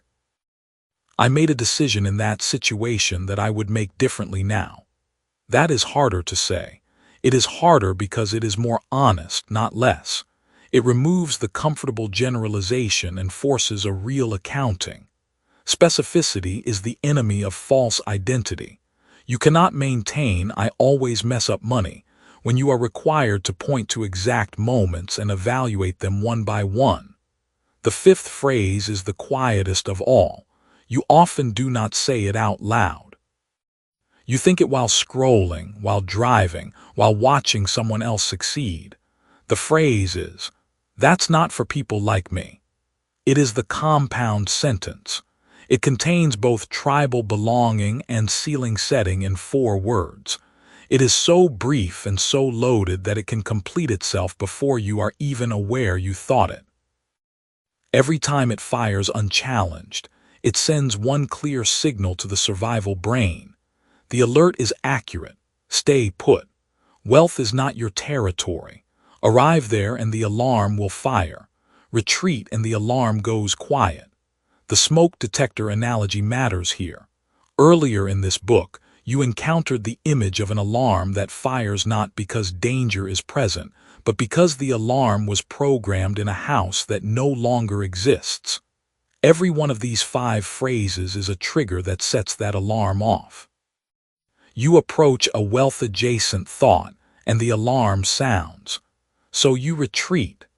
Not because the territory is actually dangerous, but because the alarm was encoded for someone who is no longer you, for a version of you that needed the retreat to survive. Now back to the open loop. What happens when you change even one line of code? This is what happens. The alarm fires at a slightly lower volume. Not immediately. Not the first time you say a replacement phrase. But by day 3 of saying, "How could I afford this?" instead of "I can't afford it," the neural groove for the old phrase starts to lose its insulation. Neurons that stop firing together stop wiring together. You are not adding new wiring on top of old wiring. You are starving the old circuit of the repetition it needs to stay dominant. 7 days. That is the drill.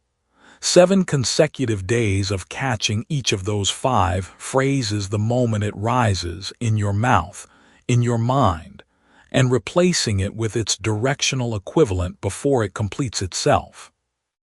Not because the replacement will make the money appear, because the replacement will make your brain stop treating the money as a threat when it does. You do not have to believe the replacement phrase at first. Belief is downstream of repetition. The brain does not wait for you to feel convinced before it starts rerouting. It responds to frequency. Say the new sentence enough times with enough consistency, and the groove begins to form. The body keeps the ledger. Every repetition is entered into the account. The balance shifts slowly, and then faster, and then in ways that start to show up in decisions you make before you are even aware you have made them. This is not about positive thinking. This is about disrupting a well-maintained circuit that has been misfiling ordinary language as survival instructions for years. You did not choose those phrases. They were encoded. The question now is not whether you were shaped by language you did not select. You were. The question is whether you will begin selecting it. What do you say when money gets close? Chapter 9. Visualization fails because the body calls the bluff. Visualization does not fail because you picture the wrong things. It fails because your body is listening and it does not believe you. That sounds like a minor distinction. It is not. It is the entire mechanism. Once you understand it, you will see why years of vision boards and morning mental movies may have produced beautiful feelings and almost no material change. The mind conjures the image. The body checks the feeling. When those 2 things do not match, the body wins every single time. This part turns on one question through everything that follows. Hold it with you for a while before the answer arrives. Why does the same practice that produced measurable results in elite athletes and surgeons produce almost nothing in people trying to escape financial scarcity? Same technique, same discipline in many cases, different outcome. The answer has nothing to do with belief and everything to do with biology. You already heard Marcus's name in an earlier chapter. He comes back here because his story did not end where we left it. The part that comes next is the part that actually matters. Marcus was 29 when he discovered visualization. He had read the studies. He knew that athletes who mentally rehearsed free throws improved almost as much as those who physically practiced them. He knew that surgeons who visualized procedures made fewer errors in the operating room. He was not naive. He was strategic. So he built a practice. 15 minutes every morning, eyes closed, picturing the version of his life he wanted. A good apartment, clients who paid him on time. A number in his bank account that did not make him flinch when he opened the app. For 8 months, he did this without missing a day. Nothing moved. Not the apartment, not the clients, not the number. What confused him most was not the failure. It was the specific feeling he had during the visualization itself. He described it once as imagining a vacation you know you cannot afford. You can picture the beach. You can smell the salt air in your mind. But somewhere beneath the image is a voice that says, "This is not real." And you know it is not real. And the knowing never fully goes away. That is not a willpower problem.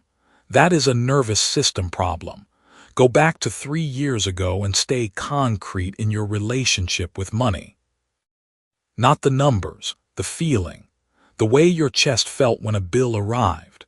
The way your body moved differently in stores where everything was priced above your comfort. The way you calculated constantly without deciding to, automatically in the background, the cost of every small pleasure. That feeling did not live in your thoughts. It lived in your muscles, your breath rate, your gut. Your body had its own ledger, and it had been keeping it far longer than you had been conscious of any financial story. This is what neuroscience calls somatic encoding. The word somatic simply means of the body. What it tells us is that experiences do not just leave mental impressions. They leave physical ones.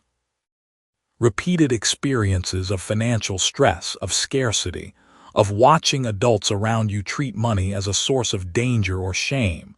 Those experiences trained your nervous system the same way repetition trains a muscle.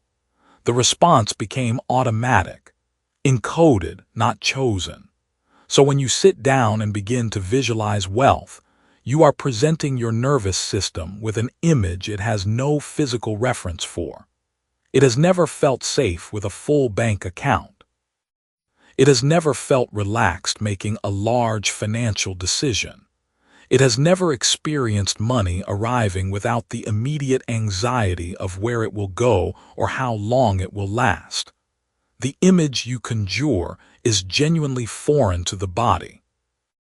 And the body's job, the one it has been doing since before you had language, is to flag foreign as dangerous.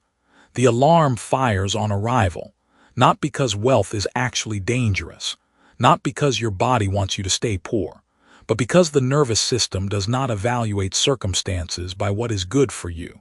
It evaluates them by what is familiar. Familiar equals safe. Unfamiliar equals threat. This is the same smoke detector mechanism that has appeared throughout this book. The one that fires indiscriminately. The one that cannot distinguish between a house fire and a candle. You pictured something your body had no record of, and the detector went off. Visualization, as most people practice it, only talks to the visual cortex. It produces an image. But the subconscious does not accept images as proof of anything. It accepts sensations, feelings, physiological states, and if the feeling beneath the image says danger, the image is rejected, regardless of how detailed or vivid it is. Here is a woman named Denise. She runs a small alterations shop, has run it for 11 years, and she is talented enough that her clients drive 40 minutes out of their way to use her. For 3 years, she tried to raise her prices to a rate that would actually sustain her. Every time she sat down to rewrite her price sheet, something happened. She would convince herself the market would not support it. She would lower the number at the last minute.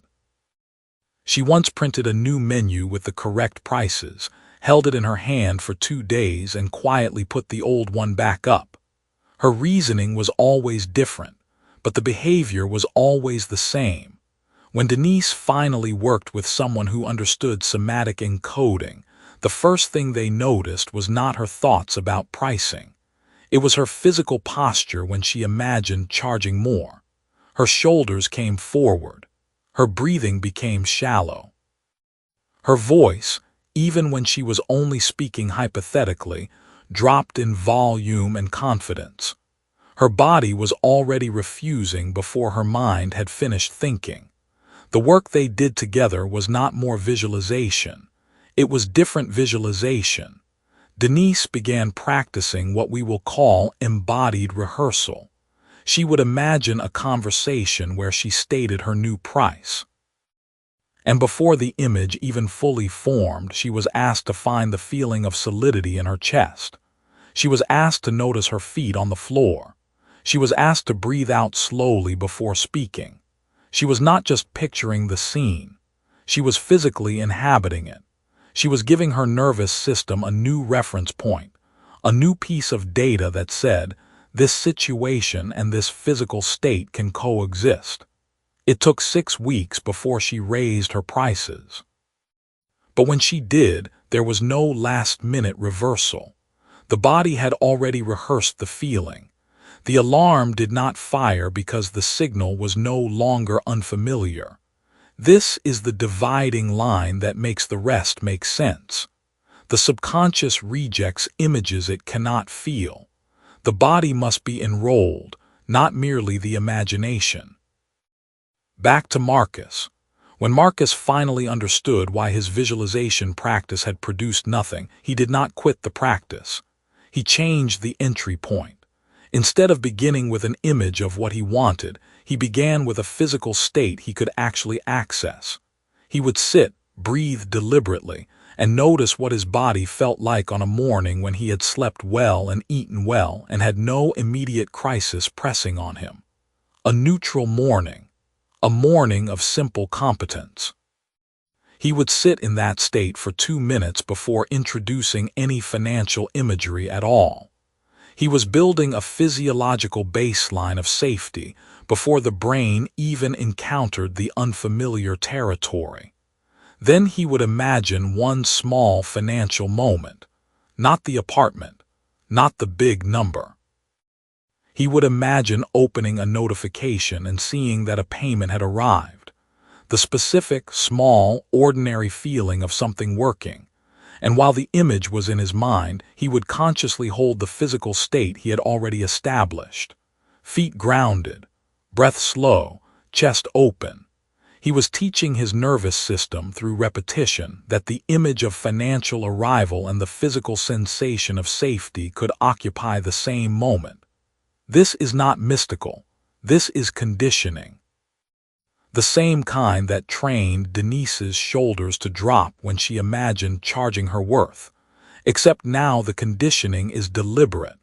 Now you are the one choosing the association. The brain learns through repetition and physiological state simultaneously. That is the whole mechanism. Repeated exposure plus body-level sensation equals encoded pattern. This is how your poverty identity was installed in the first place. Not through logic, not through someone sitting you down and explaining the rules, through repetition of experiences that came with physical feelings attached. The body kept the ledger, and the ledger said, this is what survival looks like. Now you are writing new entries. Embodied rehearsal is not complicated. You do not need a therapist's office or any particular equipment. What you need is the discipline to feel before you picture, and to hold the feeling while the picture runs. You pause long enough to notice your breath. You notice your hands. You notice the specific physical quality of a moment when you felt competent or calm or simply not afraid. And you bring the imagery into that state instead of the other way around. The body comes first. The image follows. Not because the image is unimportant, but because without the body's endorsement, the image is just a movie your nervous system has already decided is fiction. There is one more thing worth saying before this chapter closes. It comes back to the open question from the beginning. Why do athletes and surgeons get results from visualization when people trying to escape financial scarcity often do not? The answer is this. Athletes visualize executing a motion their bodies already know. They have felt the motion. The visualization is a rehearsal of something familiar. When you visualize wealth from inside a body that has only ever known financial threat, you are asking your nervous system to accept a sensation it has never experienced as real. The body calls the bluff immediately. The only way through that bluff is to introduce the body to the feeling gradually, deliberately, in small doses, until the feeling becomes data instead of fiction. Your nervous system does not have a moral position on wealth. It has a safety position, and safety is just familiarity you have repeated enough times. What would it feel like in your body to let money arrive without bracing? Chapter 10. Neuroplasticity is the loophole the brain forgot to close.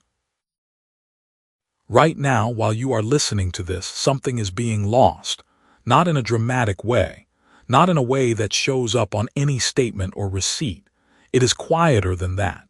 Every week you spend operating from a nervous system that reads money as a threat is a week your brain runs the same old calculation and arrives at the same old answer. Scarcity is safe. Stay small. Hold the line. And the cost of that calculation is not just this week's earnings. It is the decision you did not make. The opportunity that registered as danger instead of possibility. The offer you deflected before you even consciously heard it. That loss does not announce itself. It compounds. Invisibly, reliably, day after day, the same encoding fires and the same response follows, and the gap between where you are and where you could be quietly widens. The mechanism doing this is not your character. It is not your intelligence. It is a wiring pattern, one that was laid down before you had any say in the matter. And here is the part that changes everything. That same mechanism has a door, and it opens from the inside. That question from the last chapter is still sitting in your chest, maybe. What would it feel like to let money arrive without bracing? Sit with the fact that the question itself felt strange. That strangeness is data. It means your nervous system has no rehearsed pathway for that experience. It has never practiced it. And what the brain has never practiced, it treats as foreign. Foreign becomes threat. Threat becomes resistance. You are not refusing wealth. Your brain was doing exactly what brains do with the unfamiliar. It was protecting you from something it had categorized as unknown. This is not failure. This is the starting condition, and starting conditions can be changed. Here is something most conversations about money never tell you. The brain is not finished. It is not a sealed unit that stopped updating the day you turned 25 or 30 or 32. That was the old model, and it was wrong. The updated understanding, confirmed across decades of research, is that the human brain retains the capacity to rewire itself throughout life. This property has a name: neuroplasticity. And what it means in plain language is that the neural pathways carrying your current relationship to money are not permanent. They are patterns. Patterns that were built. Patterns that can be rebuilt. Call up your actual circumstances 3 years earlier and look at it plainly. Not geographically, but in how you thought about money. The specific feeling in your stomach when a large number appeared. The automatic thought that followed an unexpected bill. Were those responses the same as they are today, or have some of them shifted, even slightly? If anything has changed at all, that change happened through neuroplasticity. Your brain was already using its own loophole. You just did not know it was doing it, and so you could not do it deliberately. The mechanism works like this. Every time two neurons fire together, the connection between them strengthens. Neuroscientists have a shorthand for this principle, drawn from the work of Donald Hebb in the late 1940s. Neurons that fire together wire together. What this means in practice is that every thought you repeat, every emotional response you rehearse, every behavioral pattern you run again and again is literally thickening a pathway in your nervous system. You are not just thinking the same thought. You are physically reinforcing the road that thought travels on. The road gets wider, it gets faster. Eventually, it becomes automatic. You do not choose to travel it anymore. You just find yourself there. This is how the poverty encoding happened, not through one dramatic event in most cases, through repetition. Through the slow, patient, daily accumulation of moments where money meant tension, or scarcity meant normal, or wanting more felt like danger.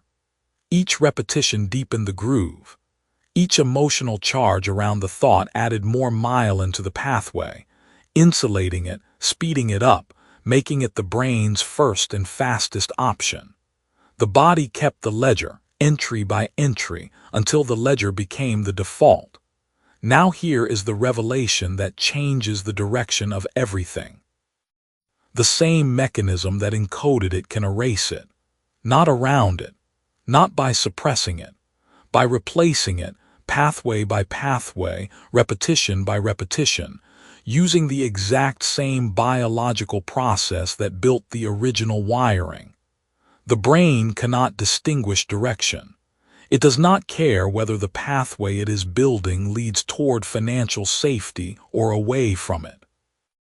It only responds to what fires repeatedly and with emotional intensity. That is the loophole. The brain left it open because from a purely mechanical standpoint, it was never meant to be closed. Plasticity exists to help you adapt. It was always the feature, not the flaw. Consider a woman named Renata.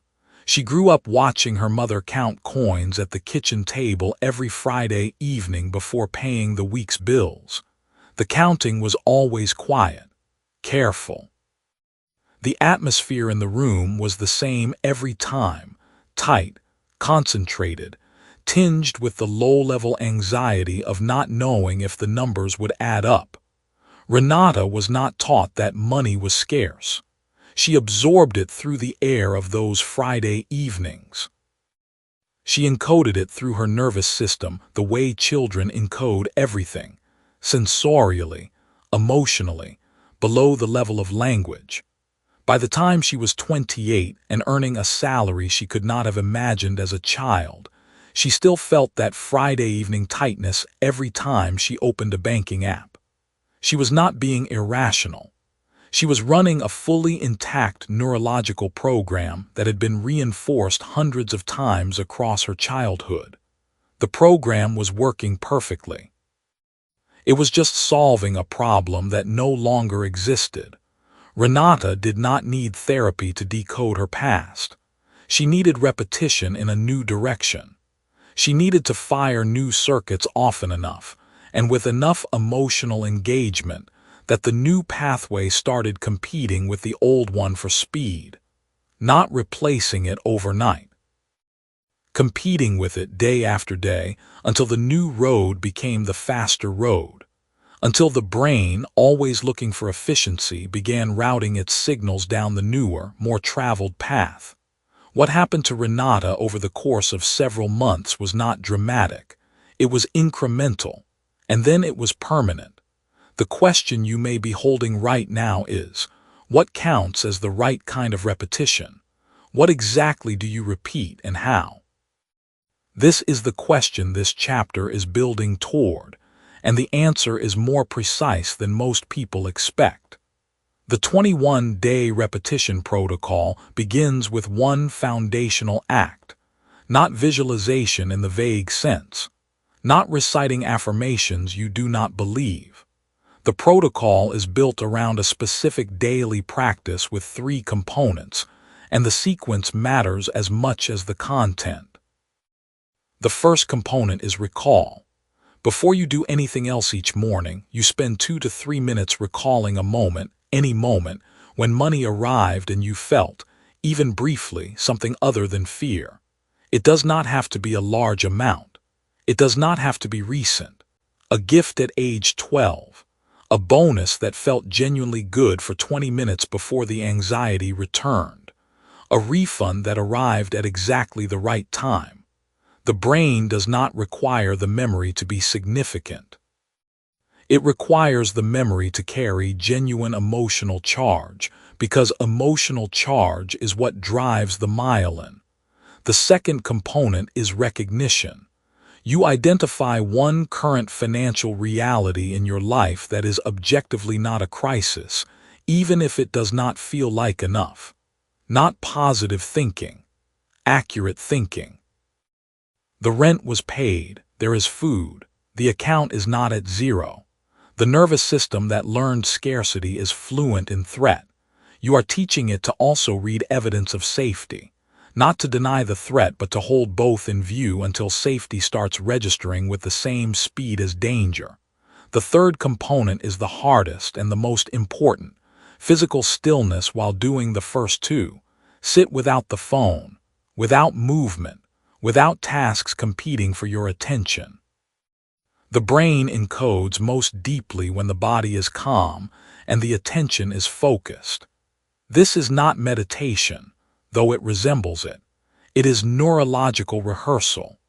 You are deliberately activating the circuits you want to strengthen during a state of lowered threat response, so the new encoding goes in without being immediately tagged as danger.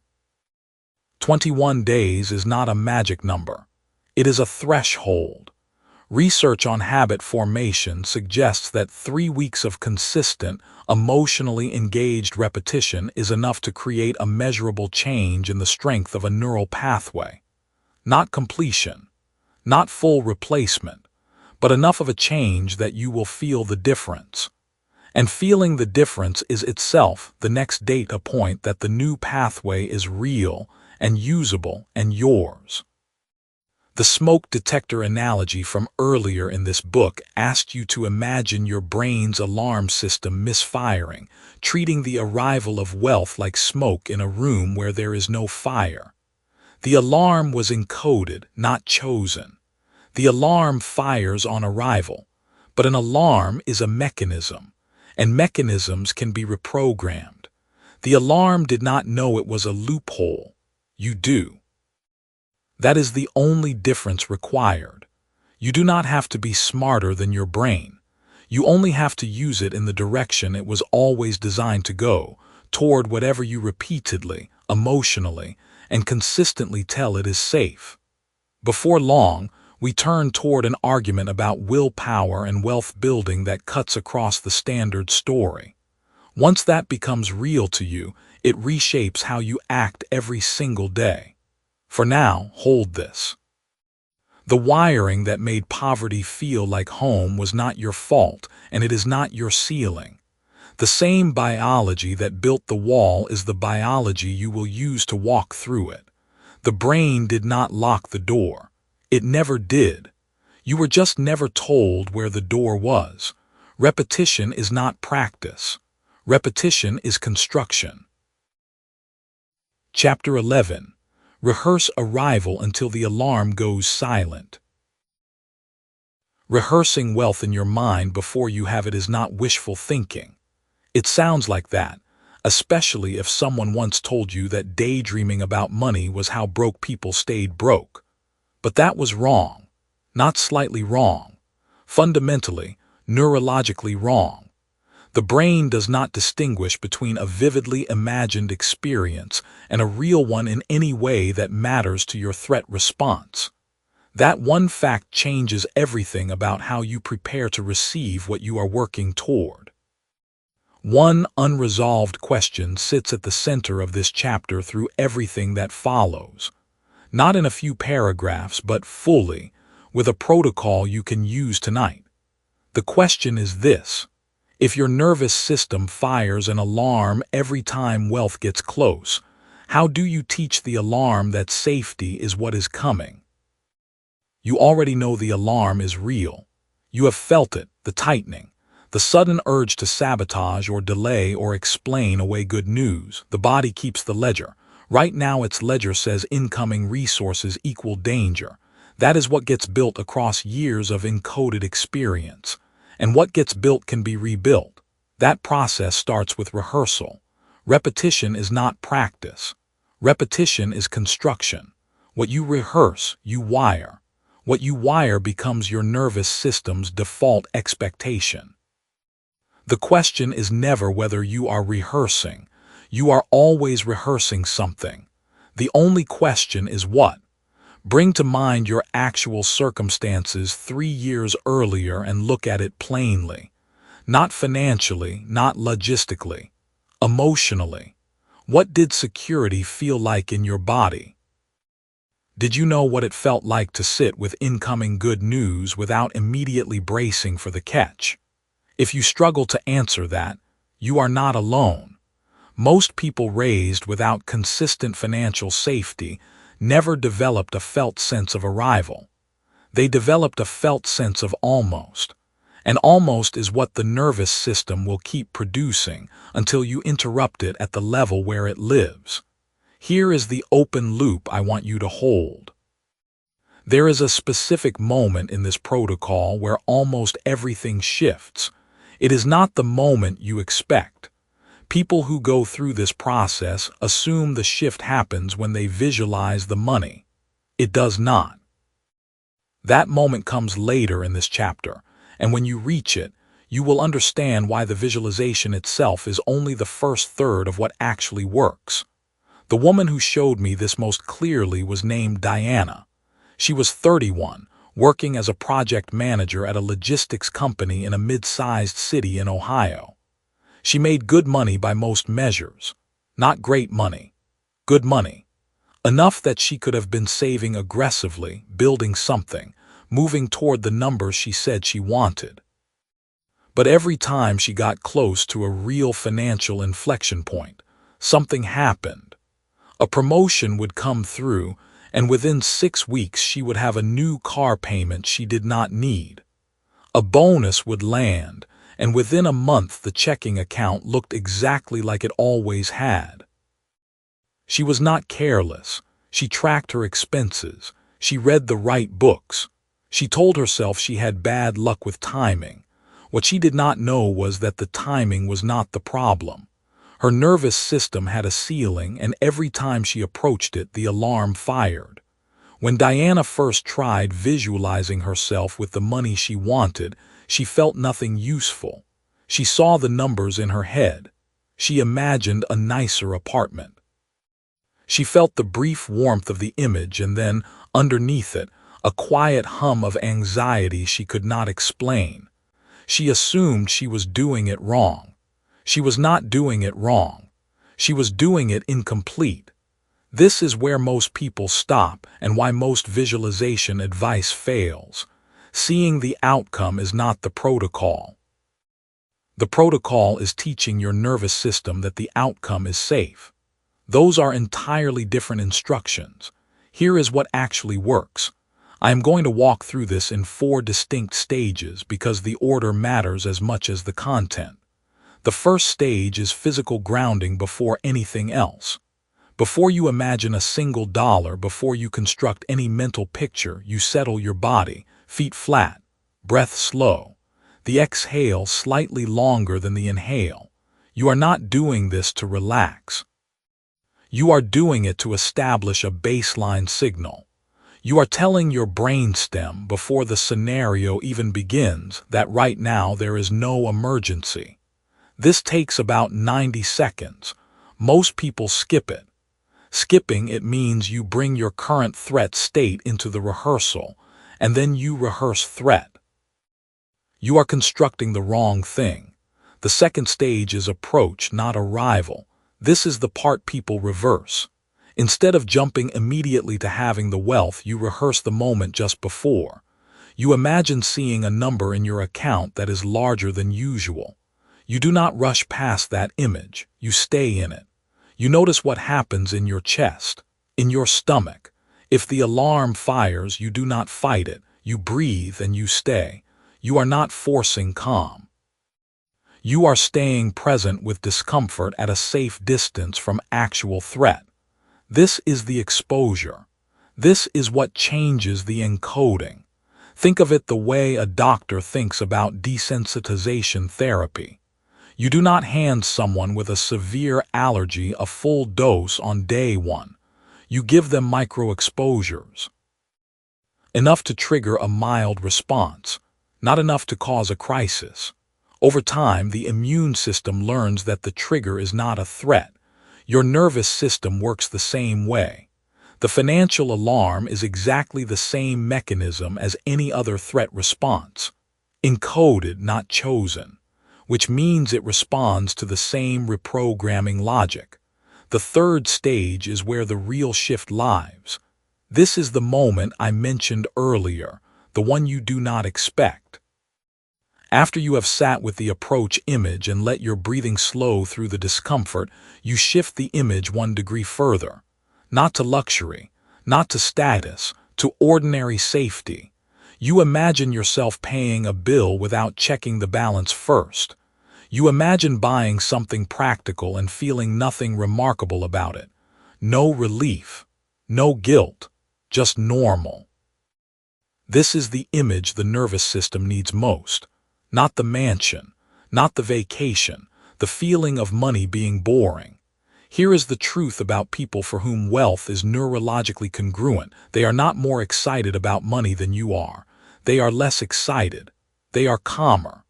The alarm does not fire because the alarm was trained long ago that a comfortable bank account is Tuesday. It is ordinary. It is safe. The rehearsal is not about manufacturing excitement. It is about manufacturing ordinary.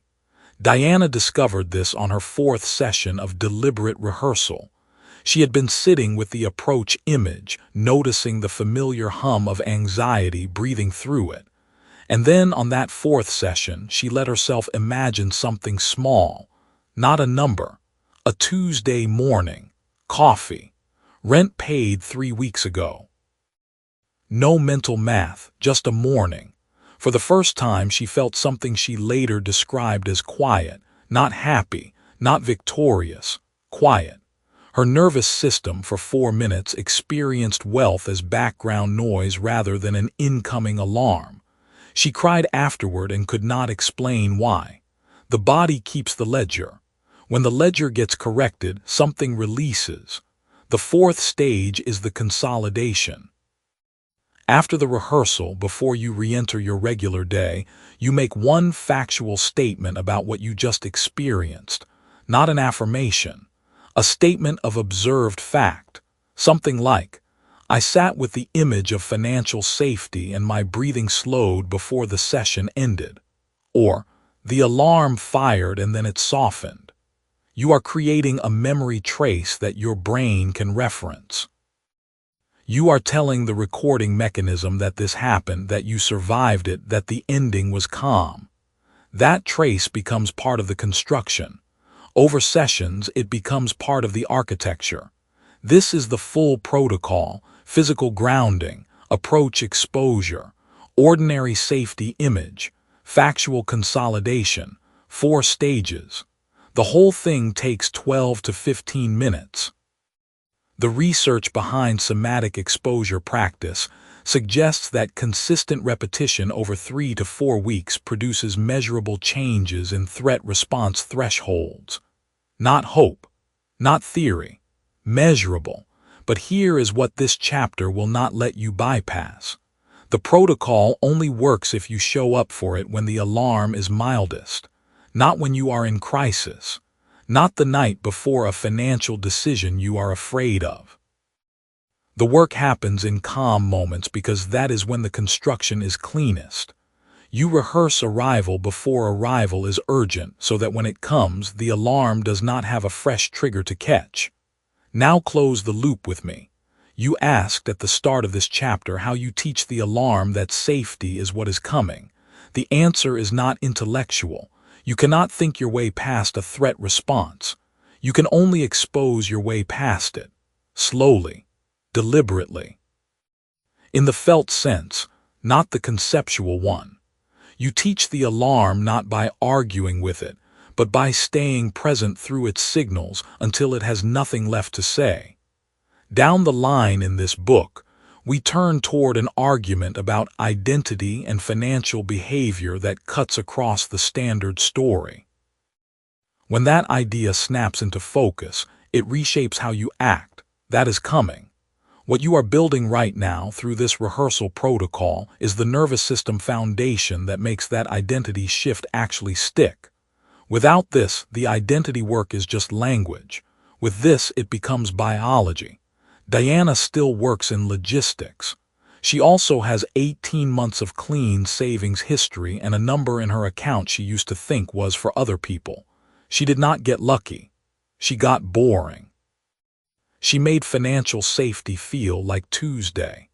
The alarm goes silent not when you defeat it. The alarm goes silent when it runs out of reasons to fire. Chapter 12. The alarm was always a reprogrammable device. Every civilization that has ever risen and fallen left behind the same unfinished question. Not about politics, not about war, about why certain people, born into identical circumstances, arrive at completely different lives. The pattern repeats across every era, every continent, every language. And the answer that keeps surfacing, in different words and different traditions, is always the same one. The people who changed their circumstances changed their relationship with what felt safe. Not their talent, not their luck, their sense of danger. You have been inside this pattern your entire life without knowing it. You have been responding to an alarm that was set before you were old enough to question it. And what this chapter is going to give you, finally, is the realization that you are not the person being warned. You are the person who owns the device. That alarm goes silent when it runs out of reasons to fire. That was already there as the last chapter ended. Maybe it landed soft. Maybe it landed hard. Either way, it was pointing at something you need to sit with before we move forward. One question is doing the heavy lifting beneath the rest of this chapter. Do not skip past it. If the alarm can run out of reasons to fire, what put those reasons there in the first place? Think about that. Hold it. We will come back to it. First, you need to understand something about the smoke detector. Back in the earliest pages of this book, you heard how the brain builds a threat signal around wealth. How the nervous system, trained in an environment where money was scarce, uncertain, or attached to conflict, starts treating financial arrival as danger. The alarm fires when things get better. The body tenses when an opportunity opens. The old ceiling shows up right at the moment you are about to break through it. That was the first framing. The alarm as enemy. The alarm as sentence. But here is what changes in Act 3 of any real reprogramming. You stop seeing the mechanism as the problem. You start seeing the mechanism as the tool. Consider a woman named Renata. She grew up in a household where money was always the source of the argument, never the solution. Every raise her father got was followed by a new debt. Every time things looked stable, something broke, someone left, or the floor shifted. By the time Renata was 9 years old, her nervous system had written the equation. More money equals more instability. Comfort is a warning sign. Arrival means something bad is about to follow. She carried that equation into her 30s without ever seeing it written down. She was good at her work. She got promoted. She saved.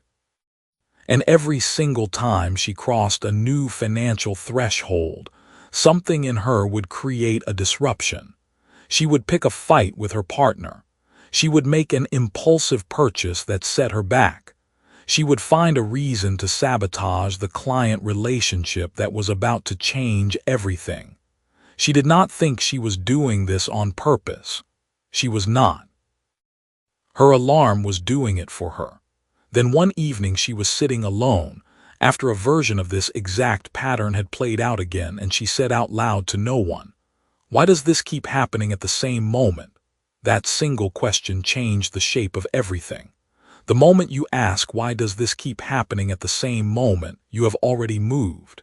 You have gone from inside the alarm to slightly outside it. You are not silencing it yet, but you are standing next to it instead of inside it. And that distance is the first millimeter of something enormous. Go back to your actual circumstances 3 years earlier and look at it plainly. Think about the version of you sitting in a room, maybe frustrated, maybe exhausted, maybe just quietly certain that something was not adding up. That person was not broken. That person had a smoke detector calibrated for a house that no longer exists. The alarm was still loyal to an old blueprint, and the tragedy is not that it fired. The tragedy is that no one ever told that version of you that you were allowed to open the panel. You are allowed to open the panel. The nervous system is not a fixed system. This is the part that the body keeps the ledger metaphor was always building toward. Yes, the body records what it has been through. Yes, the nervous system encodes threat responses that were not chosen. Yes, the alarm fires on arrival because arrival once meant danger. All of that is true, and none of it is permanent. What was learned can be unlearned. What was encoded under one set of conditions can be re-encoded under new ones. The brain does not care whether the original training was conscious or unconscious. It only cares about repetition and about what is paired with what. You were not consulted when money got paired with chaos, but you are being consulted now. You are the one in the room with the device. You are the one with the panel open. The actual mechanism of reprogramming is simpler than most people expect and harder than most people want. It is not visualization. It is not positive self-talk spoken into a mirror. It is exposure paired with safety. It is deliberately, repeatedly placing yourself in the proximity of the thing your alarm has flagged as dangerous, while your nervous system is regulated enough to record a different outcome. That is it. That is the whole mechanism. Every time you open a financial statement without going into a spiral, the alarm learns something new. Every time you receive money and do not immediately create a problem to absorb it, the nervous system updates its file. Every time you let yourself stay in the room when the numbers get larger, instead of finding a reason to leave, you are recoding what arrival feels like. You are not fighting the alarm. You are giving it new data. Now here is where the opening question gets answered directly. If the alarm can run out of reasons to fire, what put those reasons there in the first place? Repetition, pairing, the accumulated record of what happened every time the conditions matched. Money plus conflict equals danger. Comfort plus instability equals danger. Enough times and the brain stops waiting for the conflict. It just treats the money as the signal. But repetition works in both directions. That is not a comforting thing to say. It is a structural one. The same mechanism that wired the alarm can rewire it. Not once. Not in an afternoon.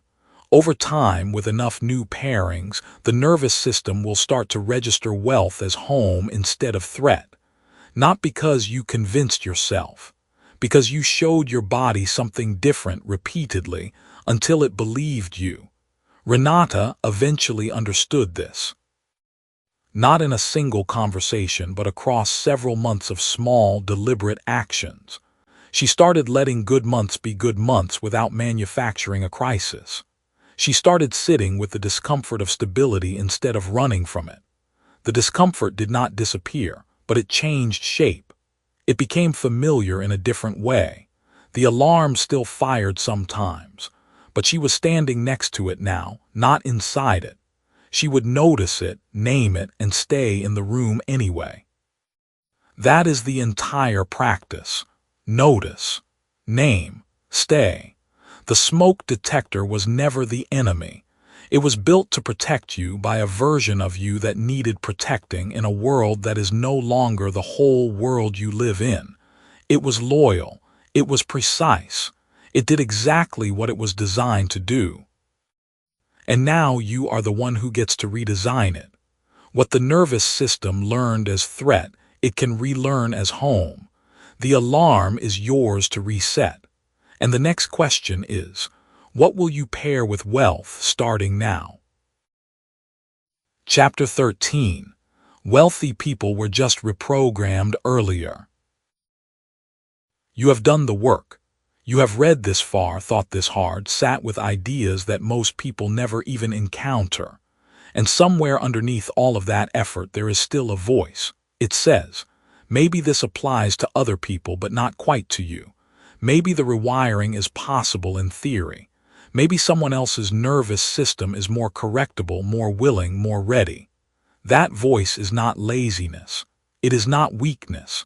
It is something much older and much more specific. It has a name. It is the encoded story of who you were told you are. And the question it raises, the question that has been waiting under every chapter of this book, is this. If wealthy people are not smarter, not more disciplined, not visited by better luck, then what exactly do they have that you do not? Sit with that.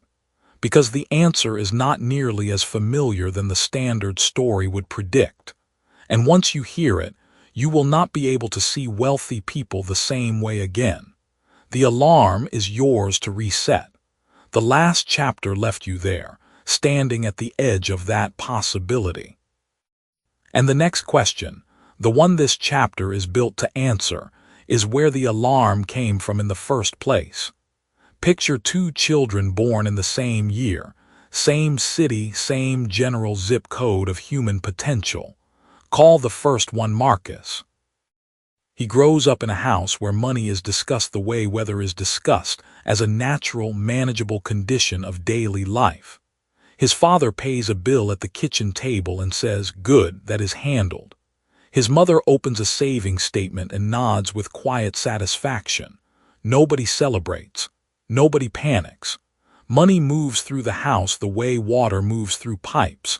Expected, directed, unremarkable. When Marcus is 9, his parents buy a second car. The conversation around it is practical.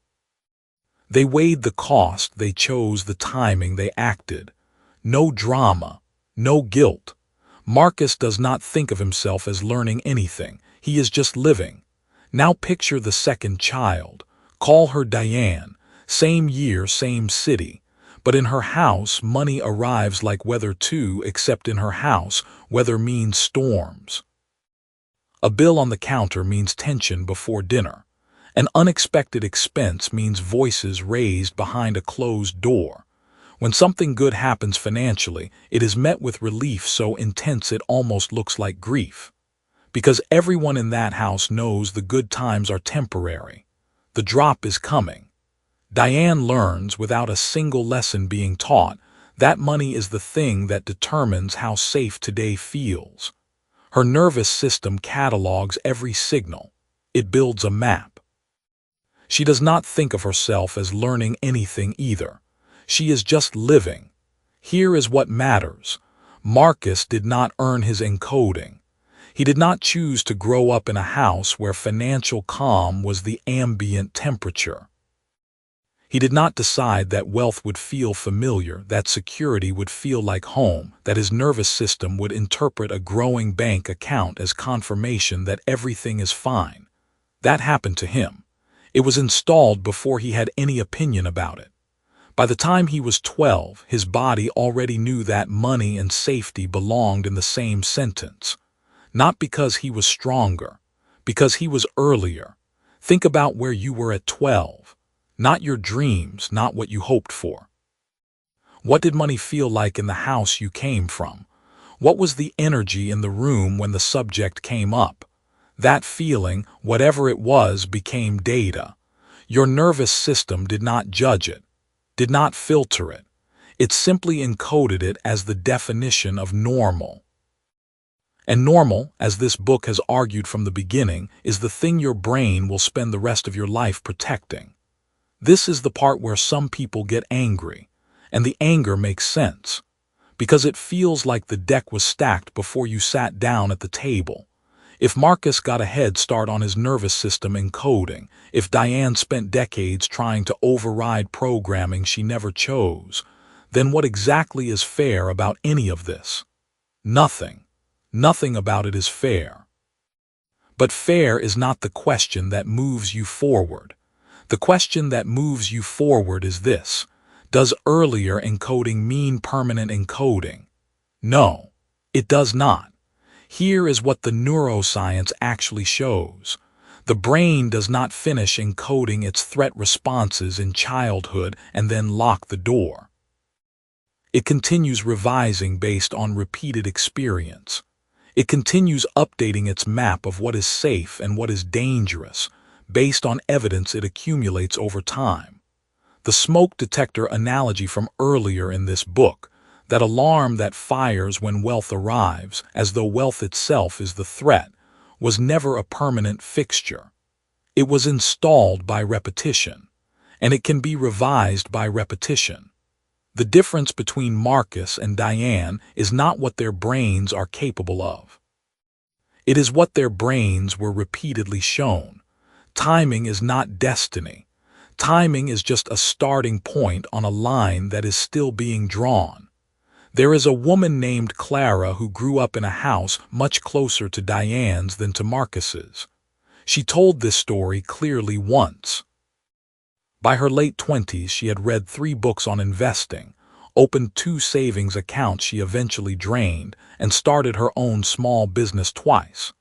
Both times, when the business began to gain real traction, something in her behavior shifted. She started arriving late to meetings. She let important messages sit unanswered. She undercharged clients in ways she could not rationally explain. She said it felt like getting too close to a flame, not the business itself, but the money the business was creating. At 31, she finally understood. It was not procrastination. It was protection. Her nervous system had never seen what happened after the money arrived because in her family's house, real money never did. Her alarm had no data past that threshold, so she built the data deliberately. She kept a physical notebook. Every time money came in and nothing bad followed, she wrote it down. Date, amount, outcome. She was creating repetition on purpose. She was encoding what Marcus got by accident. Within 18 months, her business was profitable and stable. Her nervous system had a new map. The body keeps the ledger. That has been true throughout this book, and it remains true here. Your body wrote down everything it experienced in the years before you had any say in the matter. But a ledger is not a life sentence. A ledger is a record, and records can be added to. New entries do not erase old ones. They do not have to. They simply accumulate weight until the newer pattern carries more evidence than the older one. You are not behind. Let that land for a moment. You are not behind Marcus. You are not behind the person in your industry who grew up with money already normalized. You simply started encoding wealth later than they did. And later is not the same as never. The only real difference between a nervous system that recognizes wealth as safe and one that fires the alarm on arrival is the volume of repeated experience that tells the body what money means. Marcus has more of it from earlier. You have less of it from later. But the mechanism is identical. The brain that encoded scarcity is structurally the same brain that can encode security. It learned one. It can learn the other. What you cannot do is wait for the feeling to change before you act. The feeling changes because you act, not before. Diane's brain did not decide safety was safe and then allow her to move forward. Her brain updated its definition of safety because she kept moving forward and the catastrophe her alarm predicted never arrived. The evidence overrode the forecast. You are not a product of your early encoding. You are the author of your current one. And the question is not whether your nervous system can be reprogrammed. You already know it can. The question is what you will do today, specifically today, to give it one new piece of evidence. Chapter 14. Your new set point is already broadcasting. Every culture that has ever crossed from one era to the next has carried the same story. A person stands at a threshold. Behind them is everything familiar, the worn path, the known ceiling, the self built from necessity. Ahead is a life their old nervous system cannot yet recognize as safe. This is not a story about courage exactly. It is a story about encoding. Every tradition, every lineage, every civilization that produced people who seemed to grow beyond their origins, they all understood one thing. You do not step into a new life by deciding to. You step in by becoming unrecognizable to your old fear. That is where you are right now, not at the beginning of something, at the end of who you were trained to be. What happens next is not a matter of motivation. It is a matter of signal. Think about the question the last chapter left you holding. What will you do today, specifically today, to give your nervous system one new piece of evidence? That question was not rhetorical. It was a transmission. And if you have been listening closely, you already know why that single word, evidence, carries more weight than any declaration you could make out loud. Declarations live in the mouth. Evidence lives in the body. The body keeps the ledger and the ledger does not lie. Here is the open loop you need to sit with for a moment. You have been building something over the course of this book. But what is it exactly? What has actually changed? You cannot see a nervous system recalibrating the way you can see a bank balance grow. So how do you know it is real? Hold that question. The answer is closer than you think, and it will arrive through someone you have met before. You remember Marcus, 31 years old. 2 years ago he was sleeping on a pull-out sofa in his cousin's apartment, convinced that money was a thing that happened to other people. He did not frame it that way, of course. He framed it as bad luck. Wrong city, wrong connections, wrong timing. But underneath those words was the real architecture. A nervous system that had learned to treat financial stability as foreign territory. Every time he got close to it, the alarm fired. Not a conscious alarm. The old alarm. The smoke detector wired to threat, not fire. He would self-sabotage a raised negotiation by arriving underprepared. He would run up a card 2 weeks after paying it down. He would meet someone influential and go quiet. Not because he was lazy or weak, because his body believed that wealth meant danger, and it was doing exactly what it was built to do, protect him. Diana was the same pattern, different details, 34. She had grown up watching her mother apologize for wanting things. Not in words, her mother never said, "I'm sorry for needing this," but in posture, in the small retreat before asking. In the way relief looked like relief from shame rather than arrival at safety. Diana encoded that, not as a lesson but as weather. This is what it feels like to exist in proximity to money. This is the climate of wanting, and her nervous system built its thermostat accordingly. Neither of them chose these calibrations. That is the point. That has always been the point. Now picture both of them 90 days from where you are right now. Marcus opens his laptop on a Tuesday morning and does not feel the low-grade dread that used to follow him into the workday. That dread was not laziness. It was the alarm, pre-firing, anticipating a threat his old self expected to arrive. It is quieter now. Not gone, the smoke detector does not get removed, it gets recalibrated. But it no longer fires on arrival the way it used to. He has given his nervous system enough new evidence, enough small moments of financial safety meeting no catastrophe, that the signal has started to change. He negotiated his freelance rate last month and did not collapse the conversation. He sat in the discomfort of naming a number that felt too large, and nothing terrible followed. His body filed that. The ledger updated. Diana notices something different. She notices that she stops apologizing before she finishes thoughts about money. Small thing, enormous shift. Her posture in a meeting changed before her income did. She caught it one afternoon in a window reflection and did not recognize herself for one full second. That unfamiliarity used to be a threat signal.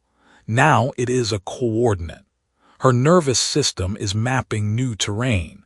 The alarm still knows the old address, but she keeps giving it evidence of a new one. This is what reprogramming actually looks like. It does not look like certainty. It looks like a pause where panic used to be automatic. Now here is the mirror moment. Think about where you were when this book began. Not emotionally, physically. Think about the specific circumstances. The account balance, the conversation you were dreading, the number you could not say out loud. Think about the version of you who opened chapter 1. That person was not broken. That person was encoded. Every avoidance, every self-interruption, every moment of inexplicable retreat in the presence of opportunity, none of it was weakness. It was a nervous system doing exactly what it was trained to do with exactly the information it had been given. You have given it new information now. That is not a small thing. Repetition is how the body rewrites. Not how the mind rewrites. The mind can rewrite in a single sentence. But the body needs repetition the way stone needs water. Slow, consistent, patient. And the body does not forget what it has practiced. Here is what most people miss about identity. They think identity is something you declare, like a name you choose for yourself on a good morning. It is not. Identity is residue. It is what accumulates in the body after enough repeated experience has settled there. You are not who you say you are. You are who your nervous system has been given enough repetitions to recognize as safe. This is not pessimistic. This is the most useful thing you will ever hear about change, because it means you do not have to believe in the new version of yourself yet. You just have to give the body enough evidence to stop firing the alarm when that version shows up. And here is where the loop closes. You asked what has actually changed, what you have been building. You cannot see a nervous system shift the way you see a number move, but here is what you can notice. The pause before the panic, the breath before the retreat. The moment where the old response was automatic and now there is a half-second of space where it used to be. That space is the reprogramming. That space is not nothing. That space is where a different decision can live. The smoke detector was never your enemy. In the early chapters of this book, it felt like the villain, the alarm wired to fire every time wealth got close, trained by years of association between money and loss, visibility and danger, wanting and humiliation. But the detector itself is neutral. It is a mechanism, and mechanisms respond to new data if you give them enough of it. The alarm that used to fire on arrival is learning a new address, not because you told it to. Because you kept showing up at the new address long enough for it to stop treating you like an intruder. 90 days from now, your set point will not be where it is today. Not because you declared it different, because you repeated your way into different. The ledger will have new entries. Small ones, the negotiation you did not collapse, the number you said out loud, the moment you stayed in the room when the old you would have made an excuse and left. Your body will have kept every one of those entries the way it keeps everything, permanently, silently, below the level of language. You do not have to announce what you are becoming. The signal is already broadcasting. The body keeps a new ledger now.